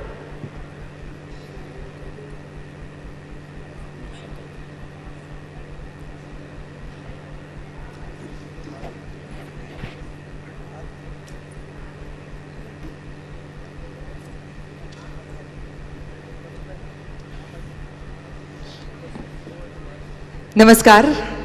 આજ સવારથી આ બધા મિત્રો જે અહીંયા આપણી સાથે જોડાયેલા છે એ બધાને એકવાર ફરીથી અભિવાદન કરતા આ સાંજનું સૌથી મારા માટે રસપ્રદ સેશન. સૌથી પહેલાં તો બધાને જાણવાની ઈચ્છા હશે કે મારી બાજુમાં બેઠેલા બે જણા અને આ બાજુ બેઠેલી એક વ્યક્તિ જે છે એ ગુજરાતી બોલી જાણે છે કે નહીં? રાઈટ. તો જમણી બાજુ ફર્સ્ટ જે છે અભિષેક શાહ, વર્ષોથી મિત્ર, ખૂબ બધું કોન્ટ્રીબ્યુશન ગુજરાતી થિયેટરની અંદર છેલ્લા 2 દાયકાથી. In casting he has huge contribution in one of the biggest films in Hindi and Gujarati both. ગુજરાતની પાયોનરિંગ ફિલ્મ્સ જે હમણાં લેટેસ્ટ બની છે એમાં ખૂબ મોટો નવા કલાકારોને આપવાનો, આ તખ્તા સુધી પહોંચાડવાનો શ્રેય જેને જાય છે. અને હેલારો સાથે આટલા વર્ષો પછી આપણા માટે એક ગુજરાતી ફિલ્મનો national award, not just for Gujarati film but all India ફિલ્મ્સની અંદર હેલારોને જે મળ્યો છે એનો સંપૂર્ણ શ્રેય જેને જાય છે એ દિગ્દર્શક અભિષેક શાહ. અનીસ બાઝમી ગુજરાતી છે, મોડાસા, અને એમના બાળપણમાં એમણે એમના પિતા પાસેથી સાંભળેલી ગુજરાતી શેરો શાયરીની વચ્ચે ઉછર્યા છે. એમની વાતોમાં મેં સાંભળ્યું છે કે રિક્ષામાં ફરે છે, વડાપાઉં ખાય છે, અને જુવાનીના એવા દિવસો જોયા છે કે જેમાં મિત્રો પાસેથી એટલા માટે ખરાબ ગઝલો સાંભળવી પડતી હતી કે એમને જમાડી શકે. એટલે પાક્કા ગુજરાતી છે.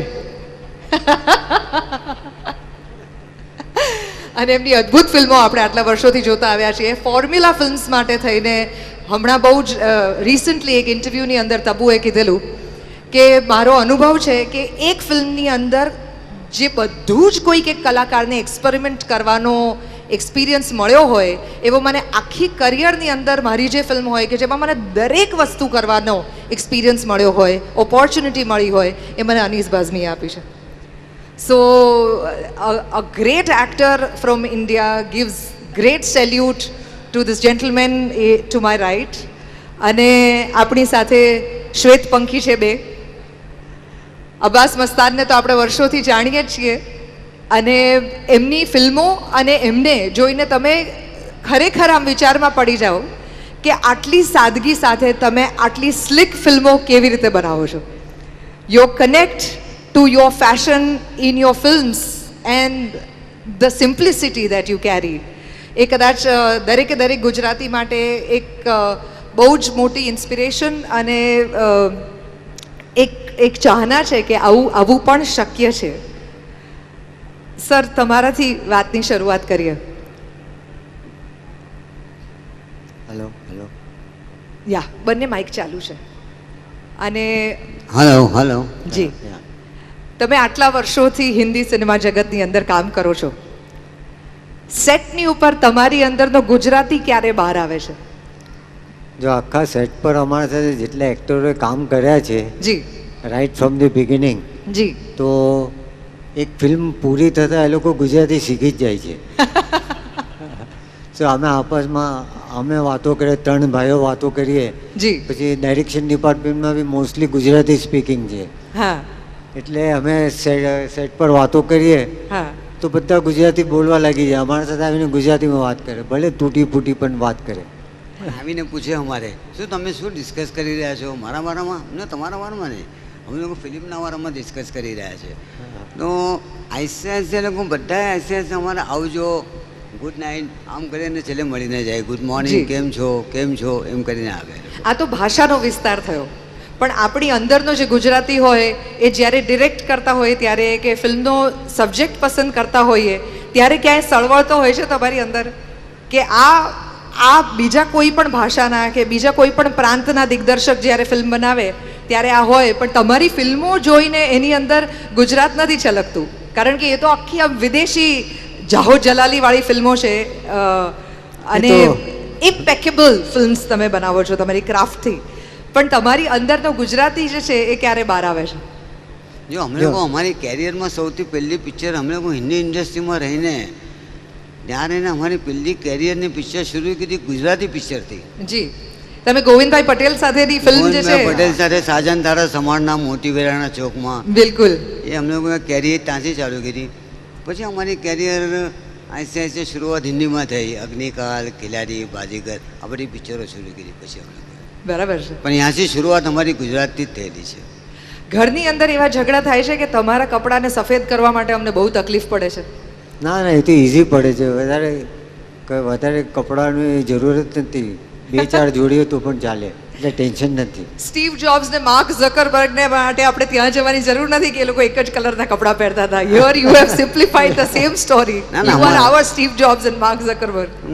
મારા કોલરના ઉપર એ લખેલું છે, એમના કોલરના ઉપર એમ લખેલું છે, એટલે ખબર પડી જાય. મિક્સ નથી થતા એકબીજાના. ઇસ્ત્રીમાંથી આવે ત્યારે ખબર પડે કે કોના કઈ કંપનીમાં મૂકવાના છે. અબ્બાસભાઈનું છે, મુસ્તનભાઈનું છે.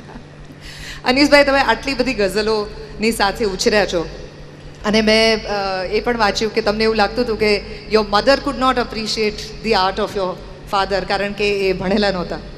પણ તમારી અંદર આ બંનેનું કોમ્બિનેશન, એ ગુજરાતી તરીકે તમારી ફિલ્મોમાં તમે આટલી 60 સ્ક્રિપ્ટ્સ લખી, અને ગુજરાતીઓ વિશે એવું કહેવાય છે કે એમને હ્યુમર સિવાયનું કંઈ કામ ગમતું નથી. અભિષેક તો બહુ ચિંતાથી એ કહેશે, એસ્પેશિયલી થિયેટરમાં તો એવું કહેવાય જ છે કે કોમેડી જ ગમે એમ. પણ તમે તમારા ઇન્ટરવ્યૂની અંદર કીધેલી એ વાત મેં સાંભળી છે કે કોમેડીને ઇનફ રિસ્પેક્ટ નથી મળતું. આજે પણ 60 ફિલ્મો લખ્યા પછી જ્યારે કોઈ મને કોમેડી લખવાનું કહે ત્યારે મારા હાજા ગગડી જાય છે. તો એ કોમેડી અને ગુજરાતીનું કનેક્શન જે છે એના વિશે જરાક વાત કરો. नमस्कार नमस्कार. मुझे लगता है कि अच्छा मैं ये बताऊं कि मैं पूरी गुजराती समझता हूँ. हाँ, मुझे बोलने में थोड़ा सा. अरे नहीं नहीं बिल्कुल आप हिंदी में बात कीजिए. तो मेरी जब शादी हुई थी तो मेरी जो वाइफ है वो यहीं की है, मोडासा की जी. तो उनको बिल्कुल हिंदी नहीं आती थी और मुझे गुजराती बोलने नहीं आती थी जी. तो वो शादी के काफ़ी टाइम तक मैं धीरे धीरे गुजराती बोलना सीखने की कोशिश किया. उन्होंने पूरी हिंदी सीख ली, पूरी गुजराती में बात करते हैं. घर पे जो मेरा पूरा माहौल है, बच्चे जो हैं वो भी गुजराती में बात करते हैं क्योंकि मेरे सारे रिश्तेदार, सारे समधी जो हैं वो गुजरात में ही हैं. बट मुझे थोड़ा सा बोलने में पता नहीं क्यों वो लैंग्वेज में उतना आया नहीं. और सिर्फ गुजराती में नहीं, मैंने बहुत सारा काम किया साउथ में. तो मैं वहाँ पे तमिल तेलुगु फिल्मों के अंदर भी गया हूँ. बट मुझे शायद मेरी अपनी कमज़ोरी कि मैं लैंग्वेज को जल्दी पकड़ नहीं पाता हूँ. तो थैंक गॉड कि गुजराती में पूरी समझ लेता हूँ. लेकिन ये ज़बान में बोल पाऊँ नहीं बोल पाऊँ, मेरे सर के बाल से लेके पैर के नाखून तक पूरा गुजरात मेरे में भरा हुआ है. आप अपनी फिल्मों में जब एक्टर्स को पसंद करते हैं तो प्रोड्यूसर के साथ जब बैठते हैं तब बार्गेन कराते हैं? क्योंकि गुजराती के लिए ये तो बहुत ही बेसिक है. नहीं, मैं थोड़ा भाव तो करावो पड़े. बिल्कुल बिल्कुल. बार्गेन के बिना मुझे लगता है मज़ा ही नहीं आता. इसलिए कि हम गुजराती लोग एक बात जानते हैं कि ये चीज़ हमें घर में कितने की पड़ रही है और ये बाहर कितने में जाने वाली है. कई मरतबा मैं अपने जो दोस्त हैं जो मुझसे थोड़ा कम पैसों में काम करवाना चाहते हैं, मैं उनको मस्ती मस्ती में मजाक में बोलता हूँ, भाई इतना तो घर में भी नहीं पड़वड़ता. तो गुजराती जो हैं वो मतलब अगर कुछ नहीं भी चाहें तो उनको हिसाब किताब तो थोड़ा बहुत आता ही है जी. लेकिन मुझे लगता है कि मेरी जो आज मैंने फिल्में बनाई हैं इतनी और इतना काम मैंने किया है, शायद मैं गुजरात में नहीं होता तो उतना नहीं कर पाता. ये मेरा ऐसा मानना है, इसलिए कि मेरा गुजरात से बहुत संबंध रहा है. मैं जब फिल्में बनाता था ऑलवेज मैं मोडासा जाता था. हमारे गांव के जो लोग हैं उनका जो स्टोरी बोलने का एक तरीका है वो इतना सरल है, इतना सीधा है. तो बहुत सारी स्टोरी जो फिल्में मैंने देखी हैं और जब इन्होंने मुझे सुनाई है कि अरे आज वो फिल्म देखी हमने शोले और उसके बाद जो है वो उसके हाथ ही काट देना, तो जहाँ जहाँ एम्फेसाइज करते थे तो वो बहुत बड़े बड़े इम्पोर्टेंट सीन्स होते थे. तो मुझे लगता है कि वो जो स्टोरीज इतनी मैंने सुनी हैं तो कहीं ना कहीं मैं अब जो फिल्में लिखता हूँ तो मेरे जहन में और एकदम एंड तक का आदमी होता है कि भाई इसकी समझ में आनी चाहिए फिल्म जी. तो मुझे लगता है कि गुजरात में रहने से और यहाँ के माहौल में रहने से मुझे पर्सनली बहुत फ़ायदा हुआ है. तो सिंग इज किंग तो आपने बना ली, पर छेल छबीलो गुजराती कब बनाएंगे? अरे मैं बहुत चाहता हूँ फिल्म बनाना और मेरी ऐसी अपना एक इच्छा है कि मैं पूरी फिल्म जो है ये गुजरात में ही बनाऊँ. ऐसा मैं प्लान कर रहा हूँ. जबकि अभी मैंने सिंग इज किंग बनाई